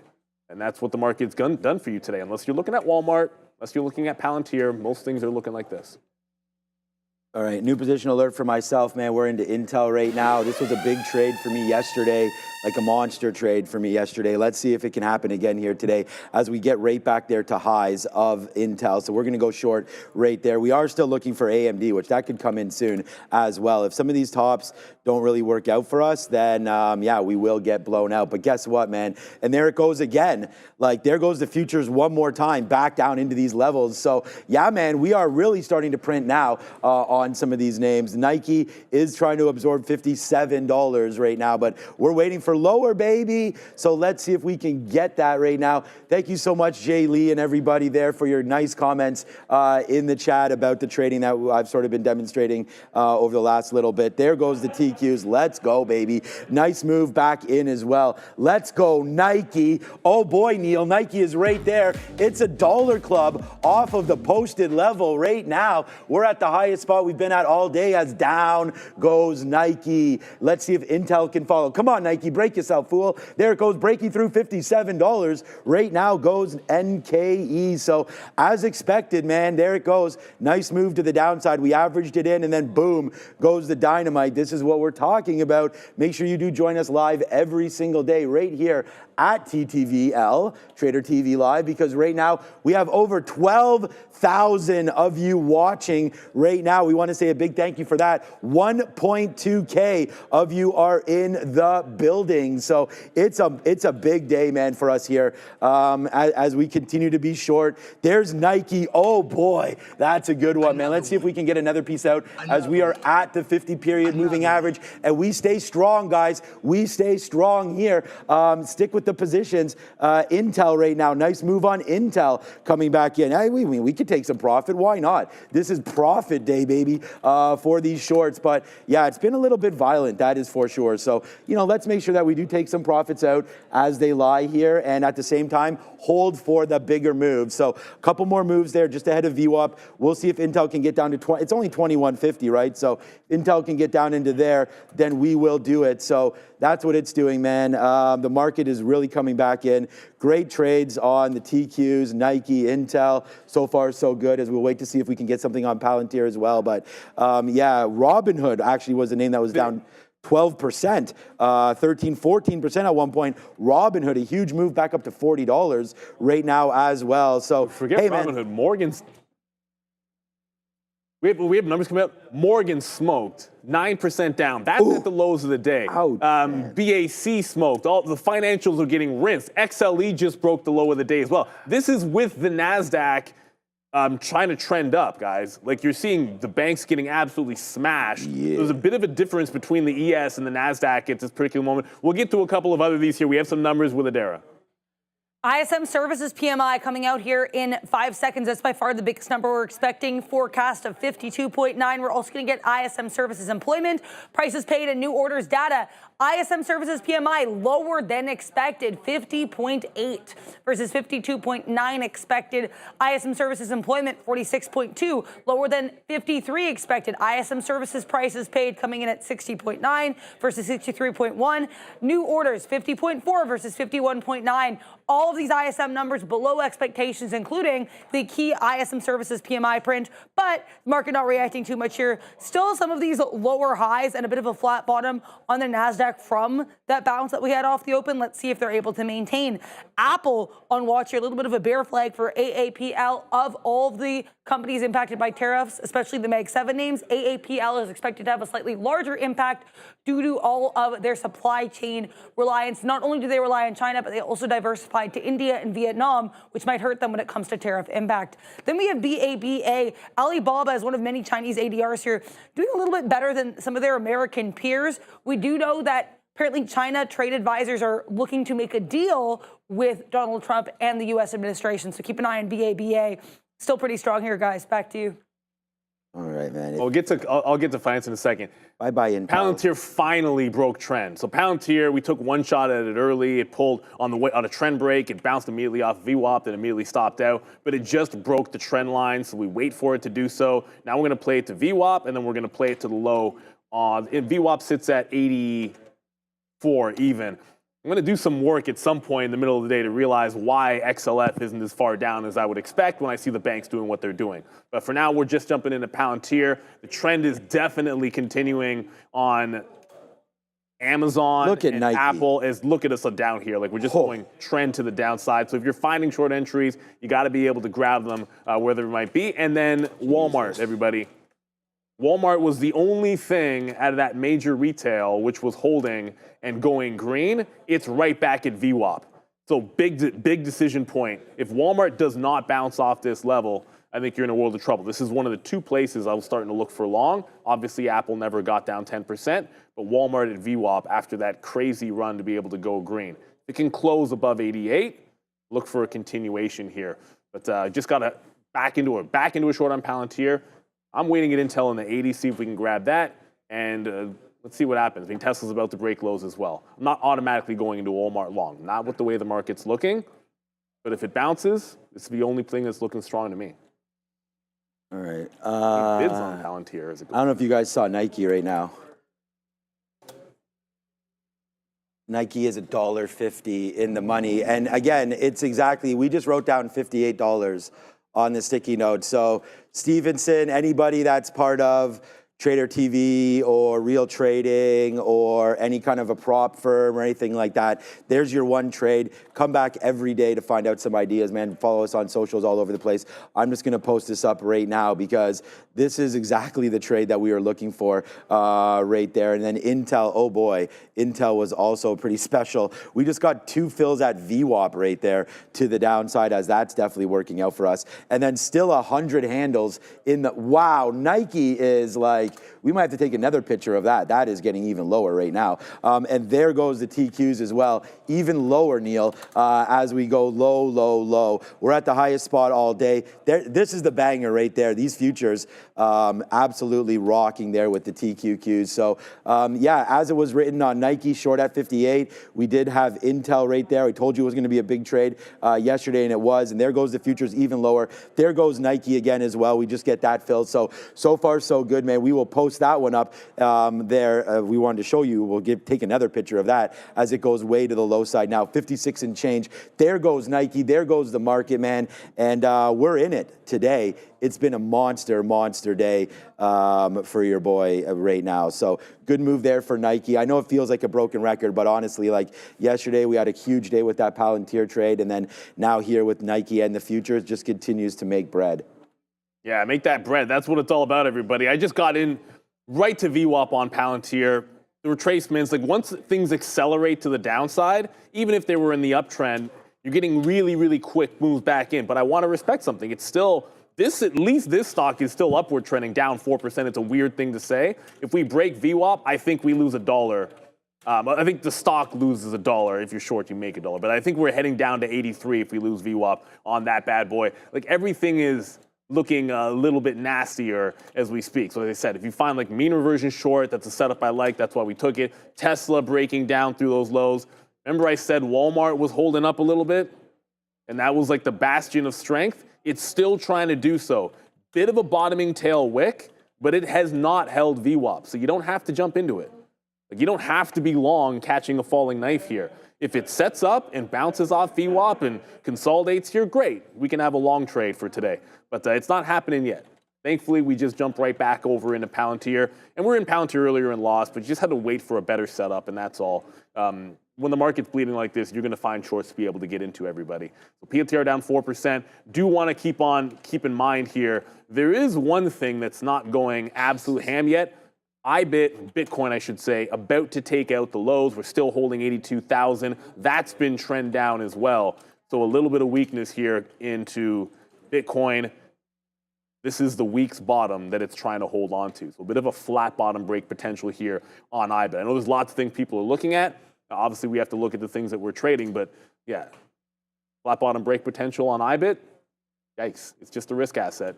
At least it's following the market right now. Yeah, for sure. And following the market is us.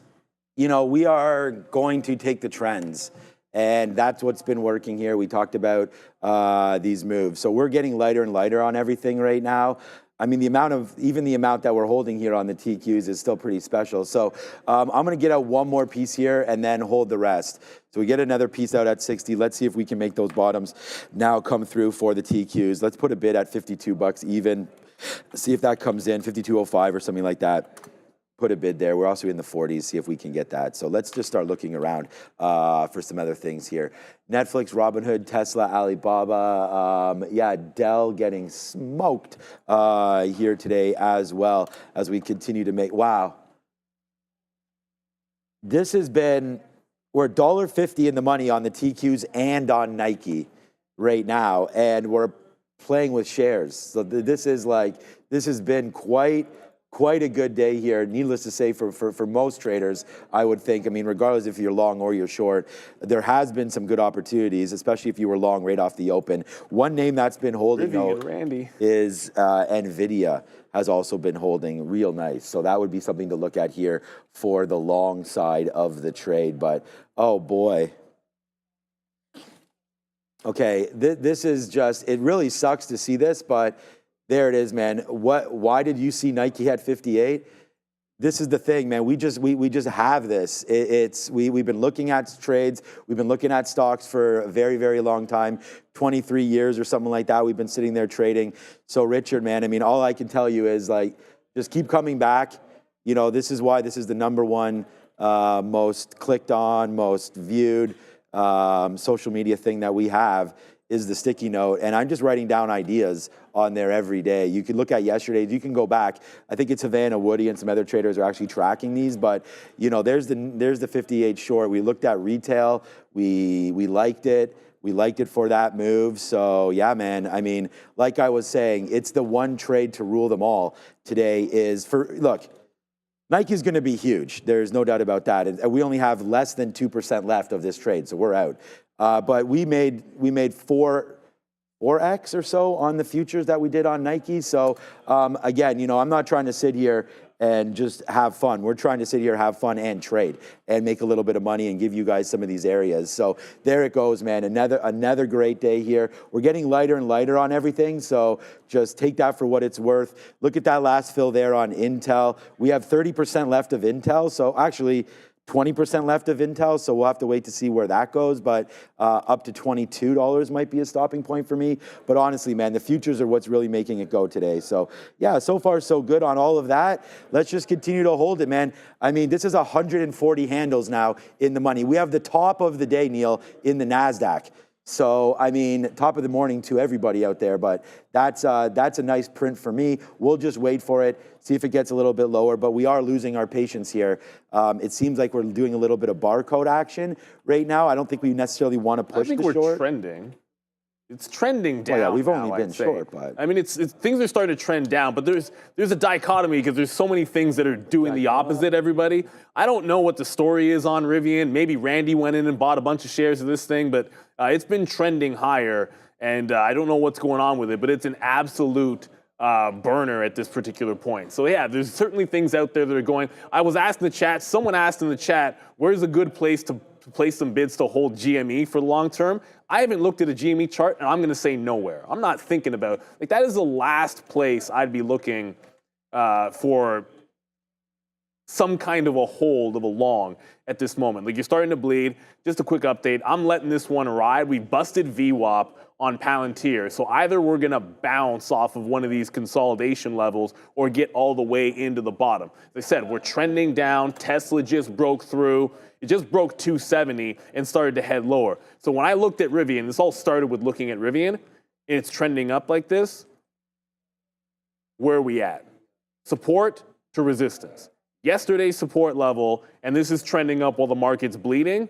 I mean, come on. If we break trend, similar look to Palantir. You break this trend, I am short Rivian. It is that simple, but I got to be patient, wait for your entry points. I think this is the kind of thing where if a rising tide is going to lift all ships, well, there's got to be a reverse to that saying, and it's going to probably sink Rivian at some point. So great look for Rivian. I appreciate it right now. Oh, Palantir just went another leg to the downside. It's starting to bleed, everybody. I know what to tell you. Apple's still holding out these lows. Almost 10% down for Apple, but it's managing to hold out a little bit here, everybody. And I want to be able to show you guys. We're talking about the VIX earlier. And if we broke out that top, well, we've now broken out the top on the VIX. So this is why I'm looking short entry points right now. Like, what is next? What is the next short opportunity? And it leads me to Rivian. And I understand it's strong and great. It's more fun when stocks go up. But if the VIX is breaking out and we're now trending down, you can sit there and hold some shorts, which is great, or you can look for short entries. And Rivian's at a resistance spot. That's why I want to punch into the short. Like if you can find something which is setting up for a short right now as we break out in volatility, more power to you. So same entry as Palantir, your trend up in Rivian. Once we close underneath this trend line, it's short, first stop VWAP or WAP, whatever you want to call it, and then look for that low of the day. Hard for this market to go if volatility is breaking out, everybody.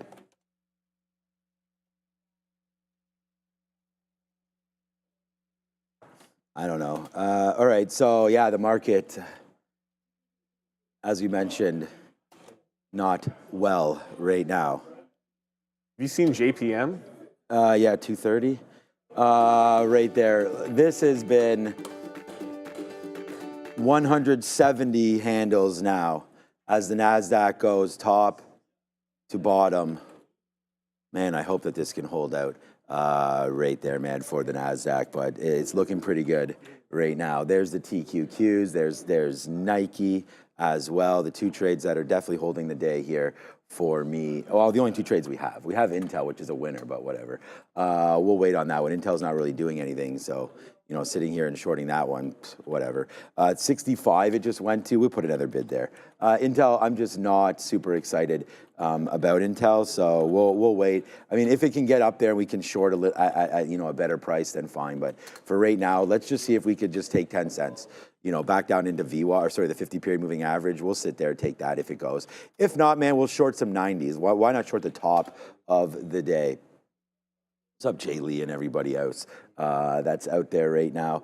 Look, man, we are just in such a good spot right now, mentally with our trading and, just the way things have been going. We don't need to push any more buttons there today. So, yeah, so far so good. If you guys want me to look at any charts, any names, give me a go, because right now I probably won't enter into anything else. When you're using bigger shares and you have these plays on board and you've covered them, it's like right now, let's just wait to see what that next level is. If we do find something, we'll get it. That's why we want to start going through some names. So there's NMAX down another 23% today. It won't be looking at this. Maybe have a chance to look at some weave of core. So we'll look at some core weave right now, $55. Not even really sure what this is doing today, down 11%. I would say this is maybe the one you want to buy on any weakness, just because we do know who supported this name. All of the major banks are underwriters there. So we definitely think that there's going to be a bid at some point again on core weave as that continues to go a little bit lower. So yeah, nice move down there for core weave. Google GLD is probably pumping. Yeah, you guys are right. First Solar, we could look at that. Can SoFi get to $10? Yes, it can. Any price to the downside it can get to. If you're asking that question, yeah, any price it can get to. Google, okay, let's have a quick look at Google. Some traders asking about that. Yeah, we had indicated that 52 level there for Google. So if that does wind up coming into, 50 level, that was perfect right there off the open. But again, this is what I'm saying. Like, if you had those feels of a open, being aggressive to the bid, well, then Google is your trade, because that has moved perfect and now is trying to break out as well. Maybe there is finally a bottom in some of these names right now, including Google. Big turn, wow, big trend turn on Palantir. If you're looking long, that was a great trend reversal on Palantir just now, but it got me out. So it broke 83. There's a bit of a trend reversal. Happened right at that prior pre-market high. We said if they bought it there before, if it breaks trend, we get out. Might look at a VWAP retracement as well there. But we did get into Rivian when that did a similar trend break, but it's resisting a little bit. So prior bar high ends up being 1235. We're looking for the VWAP retrace there and only short entries. But I just looked over. When the second you said what's going on over in CoreWeave, I said to myself, oh yeah, ARM. Stink bid ARM. ARM's going to break 100 today. ARM's going to get to 90s. Finally, we're going to get more shares of ARM in our long term. ARM holds 100 like an absolute champion. The day is still young. If ARM breaks 100 today, I think there's going to be a flush on this stock. It's been really good support at that price before. The August lows sit out there. You're seeing an interesting move in some of the chip names. And I mean, everything starts and ends with NVIDIA. NVIDIA's held the low right now. It's down 5%. But NVIDIA's holding the low temporarily. That's going to hold up ARM at $1. That's potentially, in theory, going to hold up CoreWeave. In theory, maybe that's why Intel is holding the top end of this range. It just got back into Intel. It hasn't broken 22 yet, so we'll continue to try to look short. But you're seeing some things in the chips that are a little bit more bottom-made, let's just say, and it starts with NVIDIA. I am shocked about ARM. I thought that was going to flush right through that 100 level. As I said, it's still early. Lots more can happen, everybody. Still can't get the fills on Rivian. For whatever reason, this one was trending up when Tesla was trending down and the market was trending down, but the second it broke trend, jumping into the shorts.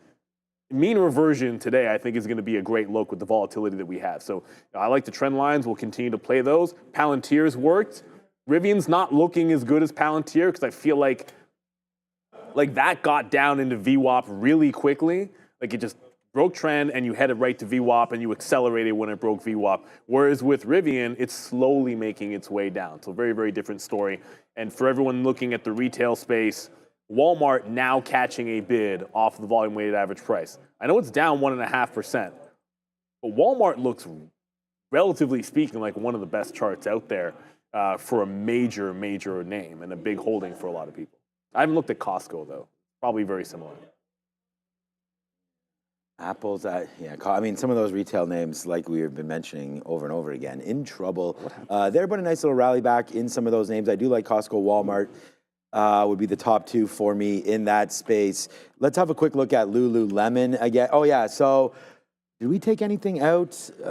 Yeah, so we did get some more out there on the futures, but just, we already have, these are multiple outs there at the bottom, and then we just took another out right now. I mean, the futures could make another move lower here as well. All right, I did want to, oh yeah, Lulu, L-U-L-U. So let's have a quick look here at Lululemon now for the downside action, Fabian.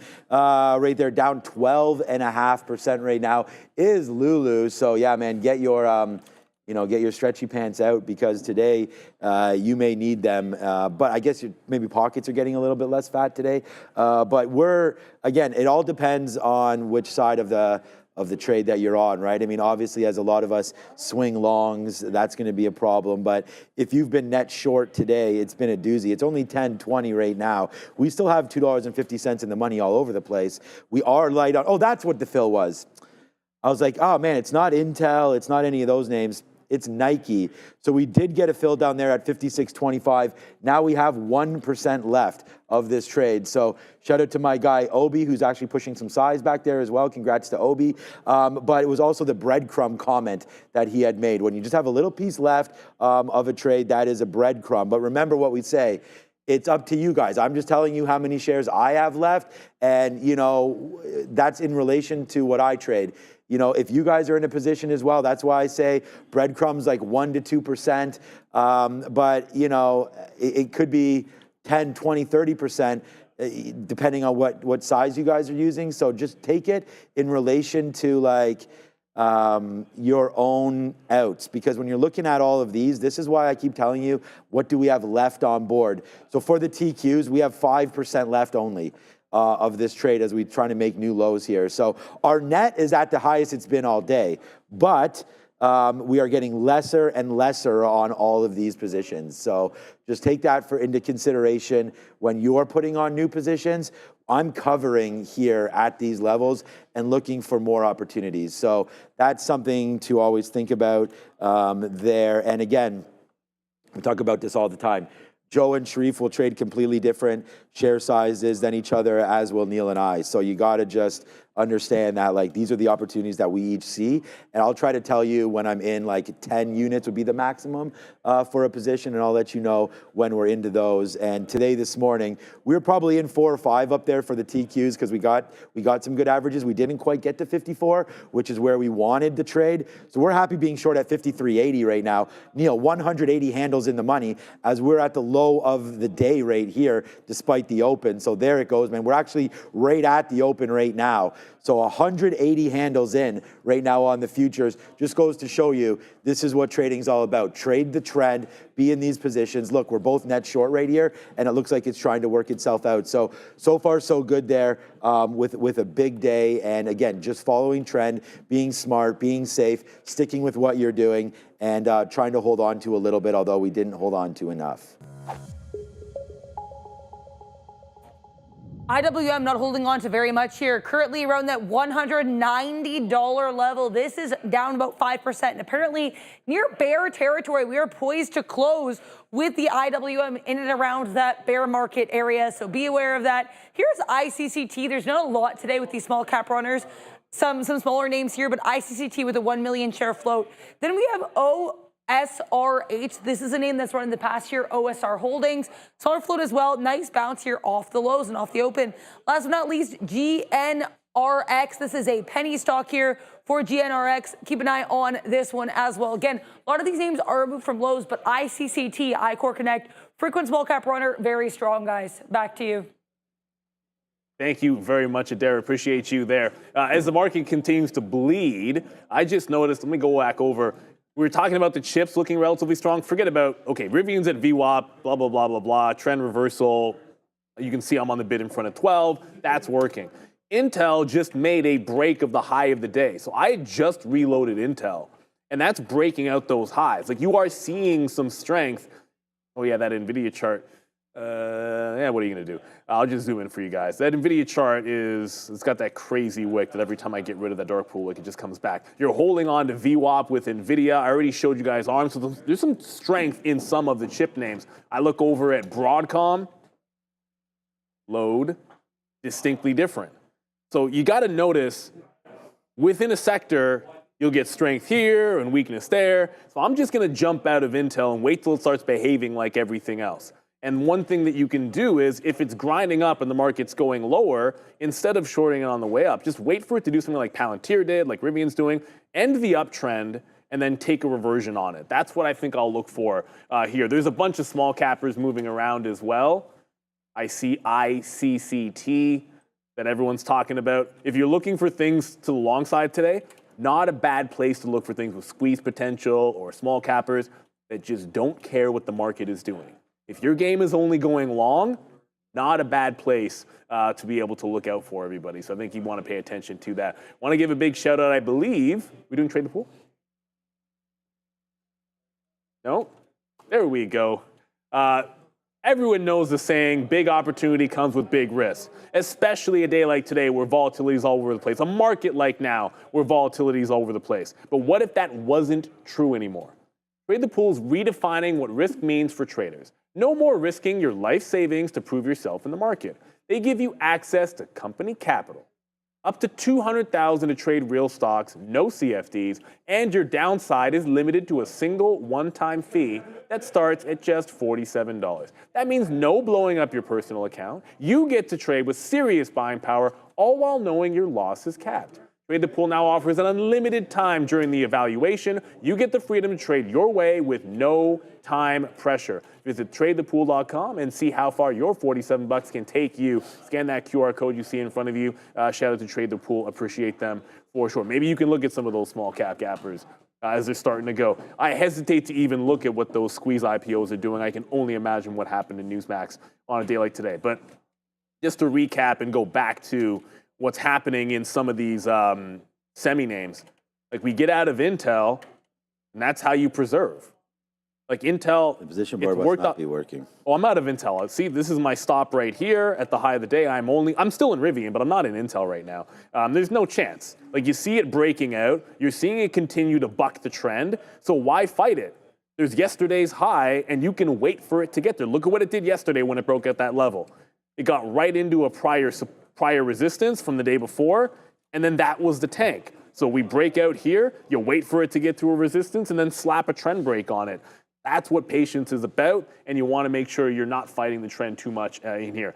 I did want to go back to IBIT, but I got to go to Walmart for a quick little second. I know some chatter about, we're still holding 82,000. The low is definitely holding on IBIT, but Walmart might have gotten away from us here. Like, Walmart is very trendy. Hits a top, no green candles till it gets to VWAP, bounces off VWAP, no red candles. Like, there was no dip since it broke off of VWAP in here. So this is definitely holding support. I think if Walmart takes out, I think if it takes out this triple top high, you could be looking at a clean breakout for Walmart. The other thing to keep in mind here, look at this bad boy. Right off the 200 period SMA on Walmart, which is holding. So anything that had those good floors on it, it looks like those were important. General Motors might not get green today, but held on to that prior support. I still think there's a reckoning to be coming, especially in pharma and autos, because we haven't heard the end of this story just yet. But at least for now, you're seeing some things hold out these big bottoms. I haven't looked at Ford, GM. GM's just a better chart. I don't really look at Ford too much. Like, I think if you had to be in an auto name, which I'm not a huge fan, a GM you'd pick easily over Ford. This is the end of an innocence right now as we go. Thank you to Randy as we continue to enjoy the orange that he had brought earlier, which I probably shouldn't have started eating right when we pulled to me. Vitamin C is important. Yeah. All right. Oh yeah, we got out. Oh, yeah. So once. Oh, by the way, wow. Yeah.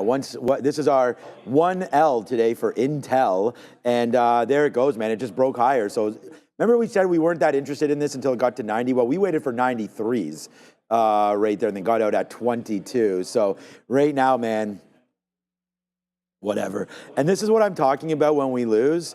So I lost 10% of, about 15% of what we made on the TQs. So still a loss and still hurts, right? I mean, we never want to take those L's, but at the end of the day, good out there on the TQs. As we told you, we had less than, I think it was 10% left and we got out. So now we have less than 5% left now on the TQs as we start to rip back up, and then 1% left on Nike as that continues to go. Yeah, that's the thing, man. I better enjoy these before the 9th because tariffs on Florida oranges right now. Although we have a caterer, so those will just get transient. Those will just pass forward onto that, and then eventually will hit us. But you know what? If we keep putting on trades like today, it'll be fine, man. We'll be able to feed everybody around here. But there it is, man. It is the oranges right there. Very tasty, Neil. You should have one. I mean, the clementines yesterday were huge. And I've eaten a lot of fruit this morning. Yeah. I usually don't eat the fruit salad until like after we do the morning show. I chowed that down. I had banana, but the clementine was delicious. Oranges. I have a godmother who's she lives in Florida, and so every time, let's just say I get oranges from her. I want to out her for bringing food across the border, but I guess I just did. Just very quickly, with this market taking a little bit of a bounce, wow, I think you always want to take... Is she bringing over fentanyl too, or what? Like, wow, oranges and fentanyl, not. Neil? Wow. Come on now. Don't get me started on the whole fentanyl thing. That's another conversation.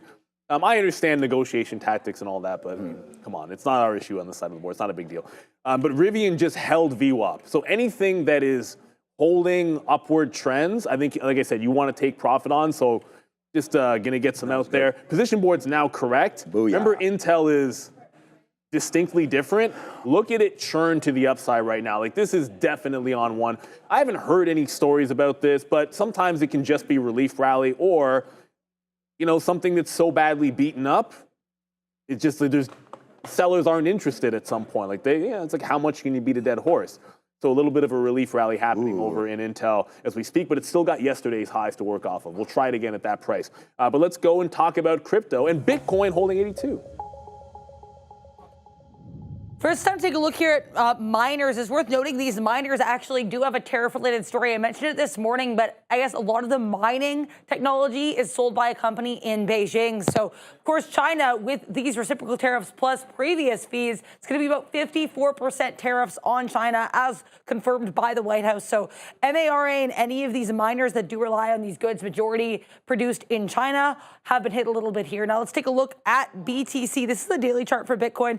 You can see a trend here of struggling with this area above 88,000. We rejected it going back here on May 24th. That'd be a couple weeks ago now. The Monday yesterday, we also weakened to that area on the tariff excitement earlier in the day. Then when that wears off, as the placard comes out, as it were, then the market drops here. So does Bitcoin currently here. Now, near yesterday's and today's lows, around that $82,000 level for BTC. And let's take a look at some of these other crypto-related names. Bitcoin down about 1.2%, Ethereum down about 5% here, nicely below that 1,800 level. XRP down about 5.5%, Solana 9%, Dogecoin 8%. So weakness, basically no matter where you look in the crypto and coin space. Back to you. Dell continues to be a problem. Coin. Oh, yeah, that's what we meant to look at was Dell earlier. 15 down on Dell, that's with a bounce.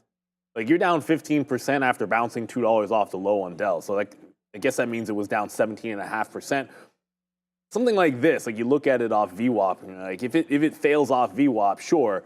But then you look over, where was it? Someone was just saying this about AMD. Oh, shoot, 99.50. Well, it double topped there and it's been trending down. Double tops, double bottoms are good. But double tops and double bottoms are good for continuation plays too. If something makes a double top and now it's holding trend underneath VWAP, there's a VWAP short on AMD that's sitting there. Because I'm looking at Intel, which is breaking out.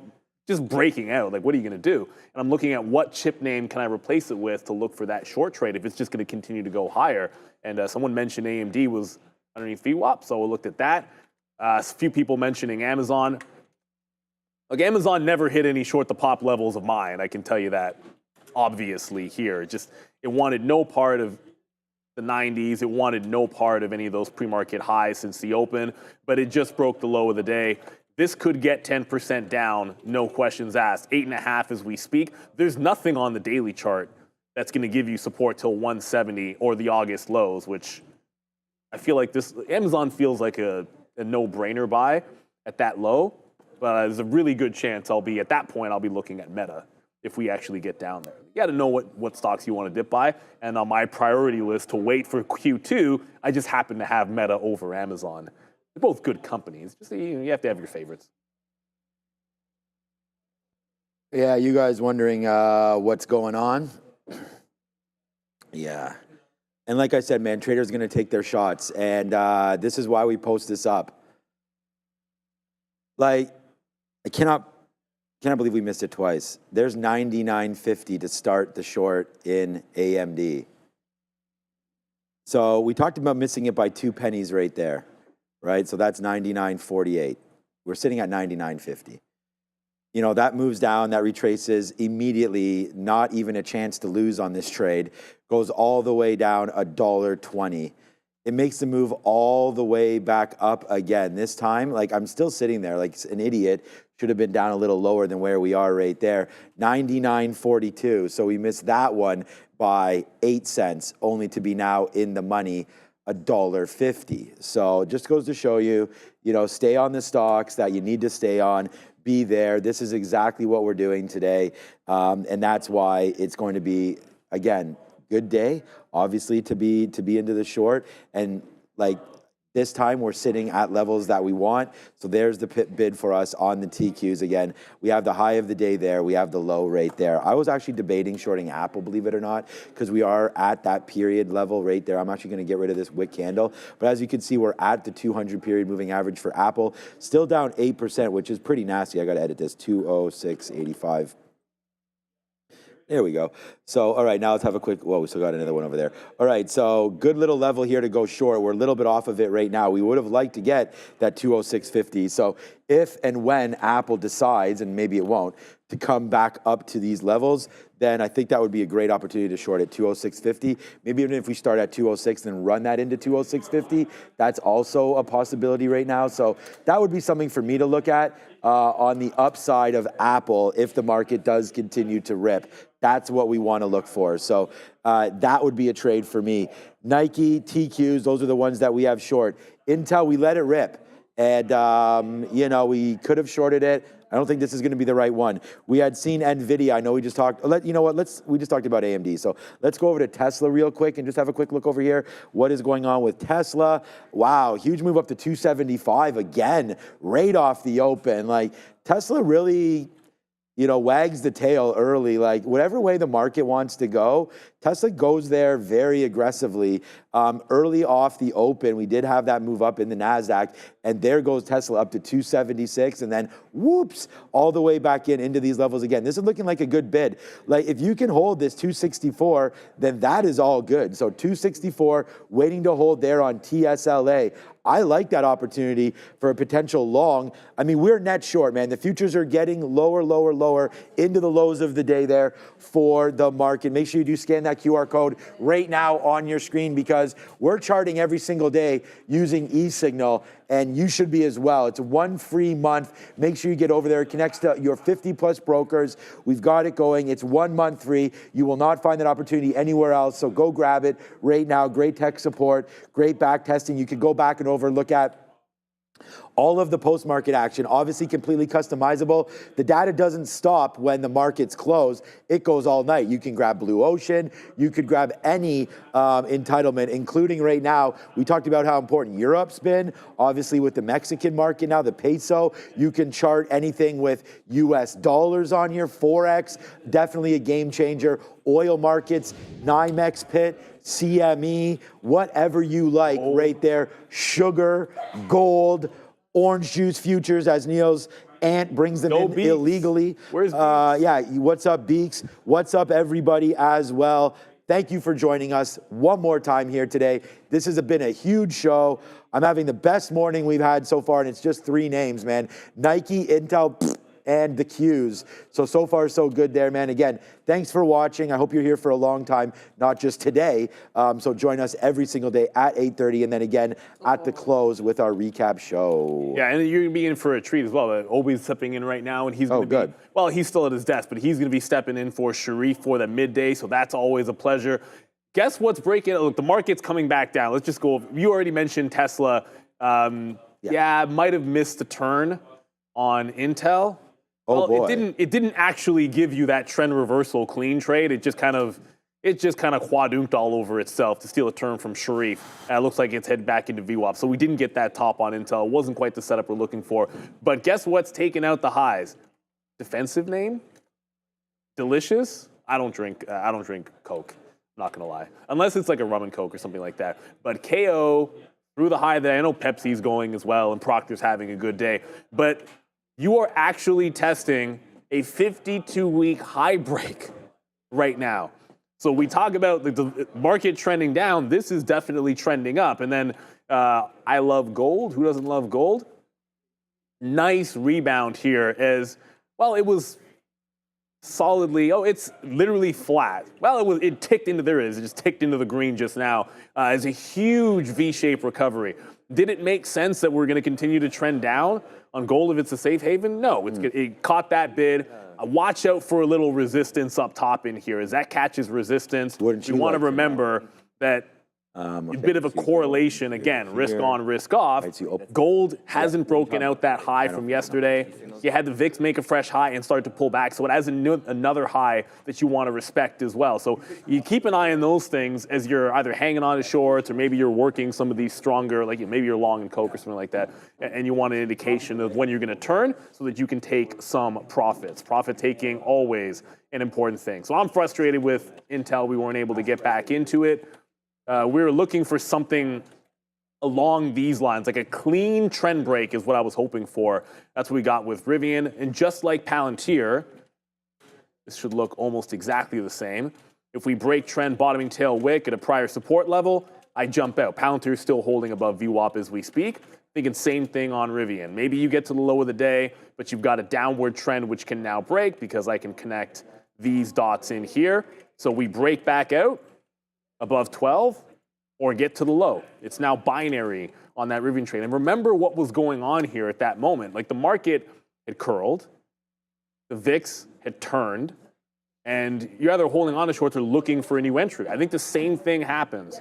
Every time you get to a key level, maybe look for your mean reversions because there's so much volatility in this market. It's almost like it's destined to give it to you. So many opportunities out there for sure. Yikes, I just looked up at Amazon again and saw it break the low one more time. It looks like Amazon's the one that wants to get 10% down, not Apple. Rough day for Amazon. Obviously, retailer, costs going up. Let's see what other things are having a good or rough day with Adara and Sector Watch. Let's start with the many elephants in the room and go over things that are really weak today. Technology services, red pretty much across the board here. Microsoft, Meta, and Google all down at least 2%. Meta getting hit with a 6% downside move. Then we've got the electronic technology sector here. Broadcom, Apple, and Nvidia all pretty red, though. Apple and Amazon really battling for the worst name here, as Neil mentioned here. Retail trade, though. Home Depot, pretty weak. Walmart, a little bit to the downside, but Costco trying to battle to the upside. Finance, red. Consumer services, with the exception of McDonald's, is all red. Producer manufacturing, red. Energy minerals, bright red here. Keep an eye on oil. Consumer durables, Tesla, and all of these car names, of course, on watch. 25% auto tariffs. Commercial services, really weak. But let's get to some things that are strong. AT&T held up really nicely pre-market, and this entire communication sector is looking great this morning. Health services, UNH, doing very well today, and consumer non-durables having a really good day as well. J&J, which sold off pretty harshly on Tuesday, actually now bouncing up about 2.5%. So some of these health and consumer plays could be on watch today, guys. Back to you. Oh, everything is on watch today. Like you just basically can't hide. Like everything is moving, whether it's trending up or trending down. Most things are trending. Costco if the strong names wick the top and start falling back in, then you're in much more trouble here as the futures break to the low. Like you're sitting here looking at the ES at the low of the day. when you have Walmart threatening to join the party, when you have Costco, which is, again, wick high through the high of the day, just showed you what was going, like gold was at the top as well and looking like it had a potential to reverse. It just gets a little bit dangerous when you have that kind of a thing happening, because then suddenly it's like the few things that were holding it together start to make it cascade. All right, Amazon probably going to get to this 10% down. That's the next thing to look at. It just crossed the 9% mark, now 9.25. It'll be at roughly, I mean, it'll have to break 177, but Amazon looking rough. ES breaking low of the day, Nasdaq at low of the day, as we just continue to flush to said downside. All right. Neil, we're 200 handles in the money here on the futures, over $1 in the money on Nike, and we need to figure out what's for lunch. All right, let's go have a quick look at this one. All right, what is for lunch? Yeah, yes, I hear Adair talking. Yesterday's chicken fajita, I believe, was too spicy. Today is going to be a good one, although the word spicy is in here. Here we go. It is Nona's meatballs with spicy homemade marinara sauce. Probably a little bit. I like marinara sauce. Let's see what that is. I don't prefer it, but we'll see. I had a wild boar ragu last night, so that was real nice. Penne pasta, not too bad. Roasted Brussels sprouts to go with meatballs and homemade marinara, so that's interesting. With, of course, a side of Caesar salad. So there we go, man. What's for lunch? You just got it. But yeah, man, what's for lunch, Neil? We've just been eating this market alive here so far today with this short, just holding on to it. We never hold enough, but as I've been messaging here back and forth with Obi, man, yeah, real sees real. Obi had this in the pre-market as well. He's also on Walmart. You're going to hear about Obi and his day as it goes as well. Congrats to Obi. You'll hear about him. Good battle back from yesterday, my guy, that is for sure. Look, man, it's not the easiest day out there, but it's a pretty good one if you've stuck to your guns. And there goes a move down again on the short side. We'll take another bid here if we can get it, which we just did right there on the futures. So that continues to make moves down. You talked about some of the banks, man, and oh boy, did we talk about Robinhood a little bit earlier on in the day. And now it's right back into those levels again. If you think the market's going to bounce, this is, you know, ready to go right there. Robinhood could bounce to the high side. You know, my beleaguer JP Morgan did go in the money for me about 7 or 8%. We did not cash out. Hey, what's up? Now you're down 7%. We're long at, like, remember it was like 230, 231, 232. I'm going to check exactly when we log out of here. But that's now getting crushed as all of the banks go to the downside right now again. So some recent buys well underwater. I mean, if you bought anything recently, I mean, there are going to be a couple names that will be up. Here's the watch list from today that I'm looking at. Holy shnikes. Affirm down 17%. Okay. Maybe you can zoom in on this a little bit, Ramin, if possible. Just this little what? Don't worry. I mean, if it's... I just want to go over some of these names here. Yeah, that's good. Oh, that's good. That's good. Perfect. Thank you, Ramin. Look at this, man. Right on top of it. Thank you, Ramin, for that. And all right, so Affirm, Roblox, Coinbase down 9. These are all sorted. Well, I thought I had sorted them. There they are, by what's gone up or down more dramatically there. So SoxL, wow, down 21. Shopify, holy I'm just going to say shit. Shopify down 18%. Affirm down at 16%. What I'm doing right now, the TQs are down 14%, and bang, we've got that one. That is your number. Look, we don't do the trade of the day anymore, but come on, man, 240 handles in. We have the high of the day on the TQs. That's now down 14%. Robinhood's down 11%. Micron, Sean, stop celebrating, too emotional. Micron down 11%. Starbucks down 10%. Mara down 10%. Amazon down 10%. Donkey Kong down 9, Coinbase down 9. What is saved? Occidental down 8, man. Energy continues to get pumped. JP Morgan, as we do a little bit of a play there on Jeremy Diamond and whatnot, as we go, of course, it's Jamie Dimon. There's JP Morgan, ARM down 7, Broadcom down 7, Tesla down 7, Disney down 6.5. All right, let's just zoom to see what's up. So everything out of all of that, man, actually, My second most recent buy in a name was Intel. Not proud to say that we're long at 1980 and didn't do anything when it went up to 26, but that is almost green on the day is Intel, and so is Alibaba. And of course, the name that many of us wish to be in, and you can get into it, especially on weakness. Netflix shouldn't be affected too much by tariffs. And again, Netflix is one of those things, probably like Spotify and all that, where you get names. I mean, we can just type in, let's just see what Spotify is doing. I don't know why Spotify's not on this list. It should be. Spotify right there, down 2.5. So that's another one there where people aren't canceling any of these subscriptions, especially Spotify or in Netflix or anything like that, heading into what could be, again, looks like we're looking for a recession there, as GDP is going to have to get downgraded again on the U.S. side. I mean, I can't see how this is going to be good for imports and exports as we rebuild America one more time. That's what they're going on, and that could take a minute. So we'll wait to see if anything works out. But there it is, Neil. 250 handles. We have the short at the top of the day on the Nasdaq. Yeah, that's what it's all about. It's great trading across the board. Like, it's one of those days where, you know, you could have won some long trades. There were some things. I know your corp board didn't have anything that was up. You could have won some long trades, but we're talking about the VIX being up big time. We're talking gold off the bottom, like those types of things. Coke, Pepsi having a good day, Procter having a good day. I was just looking at some names that you might think wouldn't be too bad in here, but GE down 5%. You didn't mention, if we have a recession, is anyone going on any cruise? Actually, on that note, I think I'm going to be booking a holiday soon. Well, you know what's interesting? My daughter actually said she wants to go on a cruise because there's Duolingo has a cruise that they've been advertising on, so she does Duolingo every night to learn French.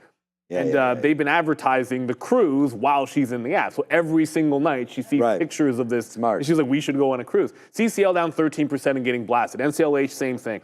They're all taking it on the chin. At this point, the market just took those lows. Amazon also taking it on the chin. Only about 10 minutes to go. I'm only in Rivian at this point.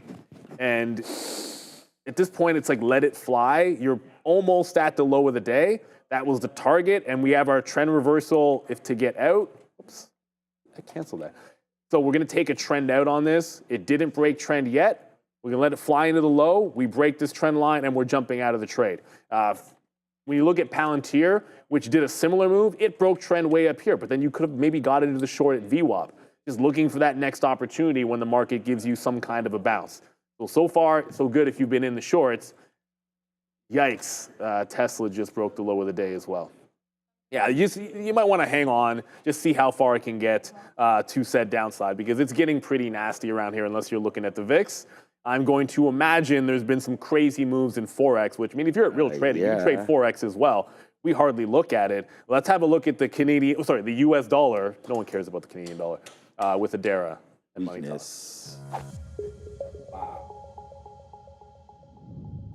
This is the US dollar. This is the 5-minute chart here. So I'll take you guys through it. Around when we got this, we had this drop initially on the US dollar. This is when we get these 10% tariffs across the board. Then when Donald Trump brings out his placard showing that a lot of countries are going to get hit a lot harder by reciprocal tariffs, we start to get a little bit of a push to the upside, but the DXY cannot sustain, and we end up pushing a little bit lower. This is the 5-minute.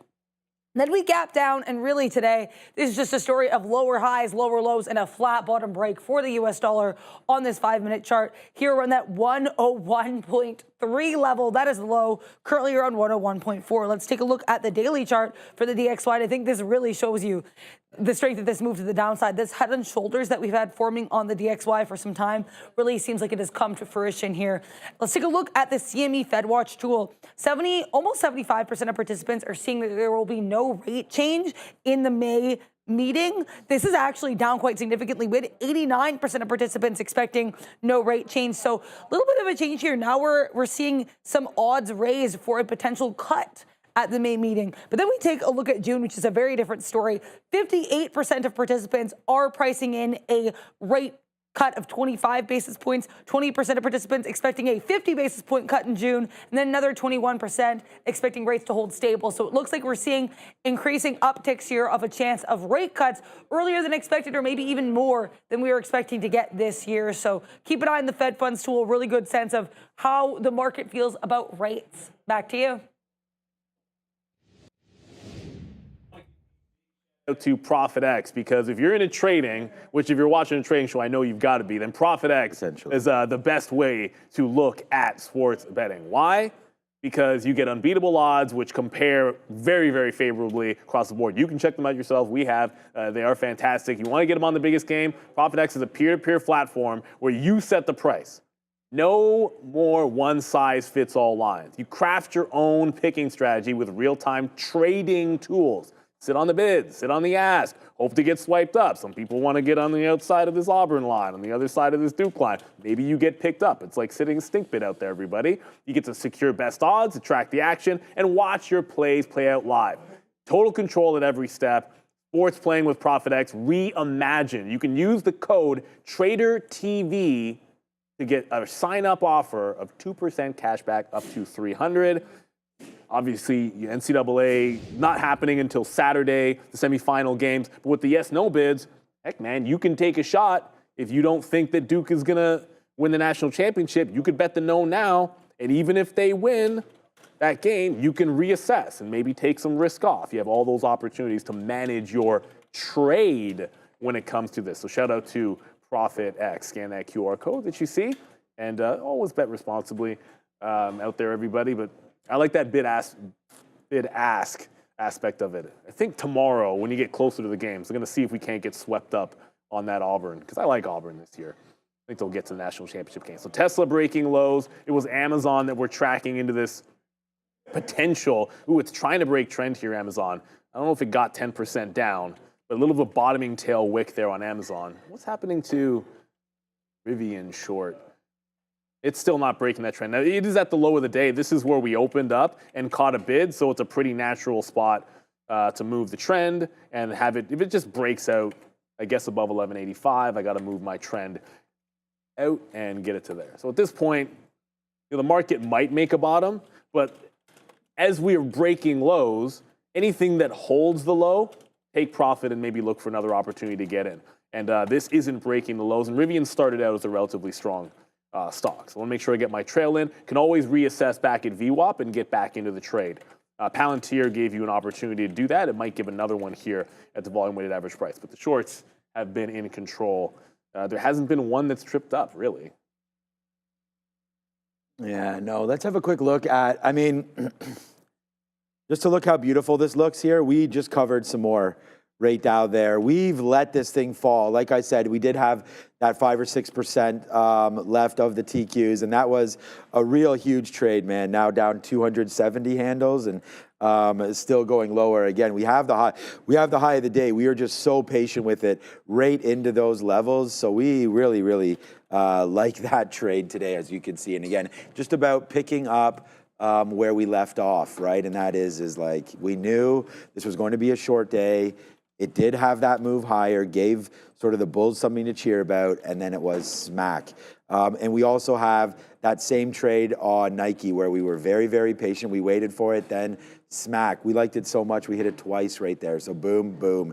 Nice little fall down right there on the market as well. So I just wanted to go. We do have flipping over to Joby very, very soon. So we give a big shout out to both Joe and Obi and wish them best of luck in their trading journeys today as well. And you can ask them, again, any questions, have them look at any symbols that you may be interested in as well. So shout out to Obi and Joe that'll be here in just a matter of seconds. So let's just refresh this. We now have 4 minutes. Let's look at what's been going on today. All right, well, you're going to see some bad numbers here that we haven't seen in a very, very long time in the sectors. Down 7% right now on consumer discretionary right now. The energy sector down 6% right now on energy names.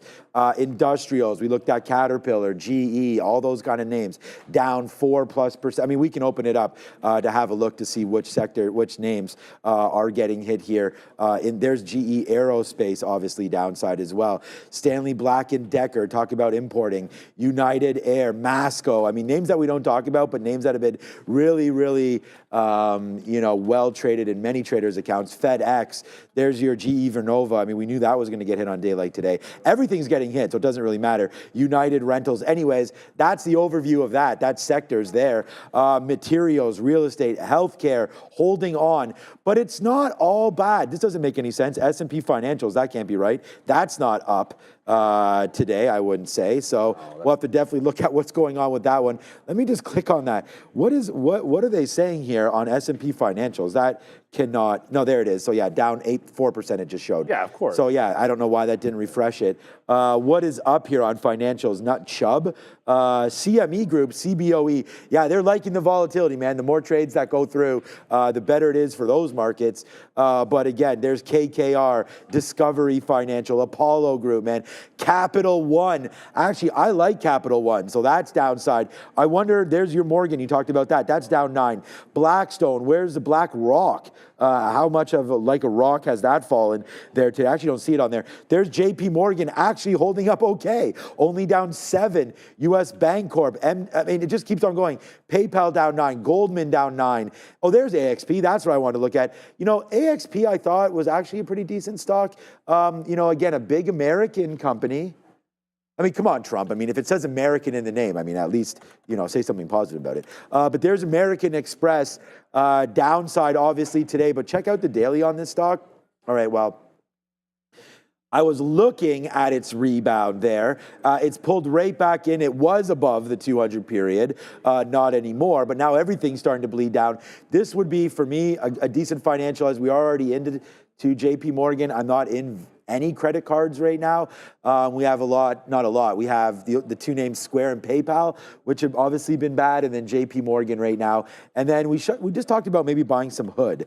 So Robinhood's been beat up again, but I don't want names that don't make money. So we'll wait to see. I think although Robinhood has an EPS, we'll figure that out. But Robinhood right now down to 37.60. Actually, pre-market lows right here, 37.44s. They had to be profitable. People were talking about them going into the index, so they should have been 37.4. Oh yeah, that's right. Yeah, 37.4. Maybe SoFi is the one. CoreWeave's down 10%, but actually not having a bad day. I was liking CoreWeave.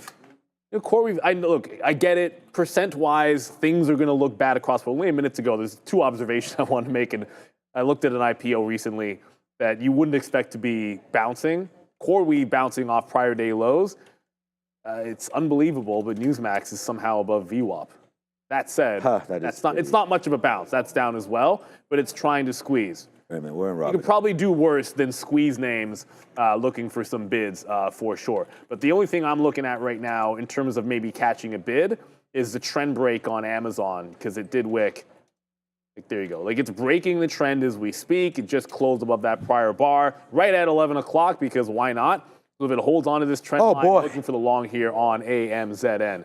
What a morning it's been. What a morning. So far, I've only been short, but all the shorts have worked at this point. All right, there's 20 cents. What's up to Sharif? As quick as you like. It's another one. There's Robinhood. Another so one. We just bought it. Another one. Again, and there it goes, man. We take out 5% for, actually we got a little bit more than 10 cents as it comes right back up into the 50-period moving average. Let's see if Robinhood wants to work. I'm going to be long this one. Let's see if we can get a nice little move higher there in Robinhood as we continue to push here on that. Again, we've covered everything, man, today. Nike's almost out, Q's are out, but it's Robinhood. That's going to be my oh boy moment. Let's see if Robinhood can go. Thank you so much for joining us again today. Great trading over there, Neil. Great short there on Rivian. And yeah, we'll wait to see what Obi and Joe. You like Joseph or Joe? What do you like better? Joseph. You got the Jamaican in him. Joseph. You got to say it like that too. Yeah. You got to say it like that. But we're going to go back over to Joseph. Yes. There we go. All right, good trading today. Let's go. And Obi, we still got Ramin on the ones and twos. You want to say thank you. There's Sharif. Hi, Sharif. Sharif. Hi, Sharif. I think Sharif should grow the beard back, man. I mean, I don't know. I think maybe he's going to do that. Maybe he'll surprise us and come back with a beard. It's way better. Yeah, I don't know. Whatever. I mean, he looks, I've shaven recently as well. Thank you so much, VV. So I look 25 years old? Okay, so I look a little older than I am. Thank you so much, VV, for that as we continue to do it. All right, there it is, man. Another 50.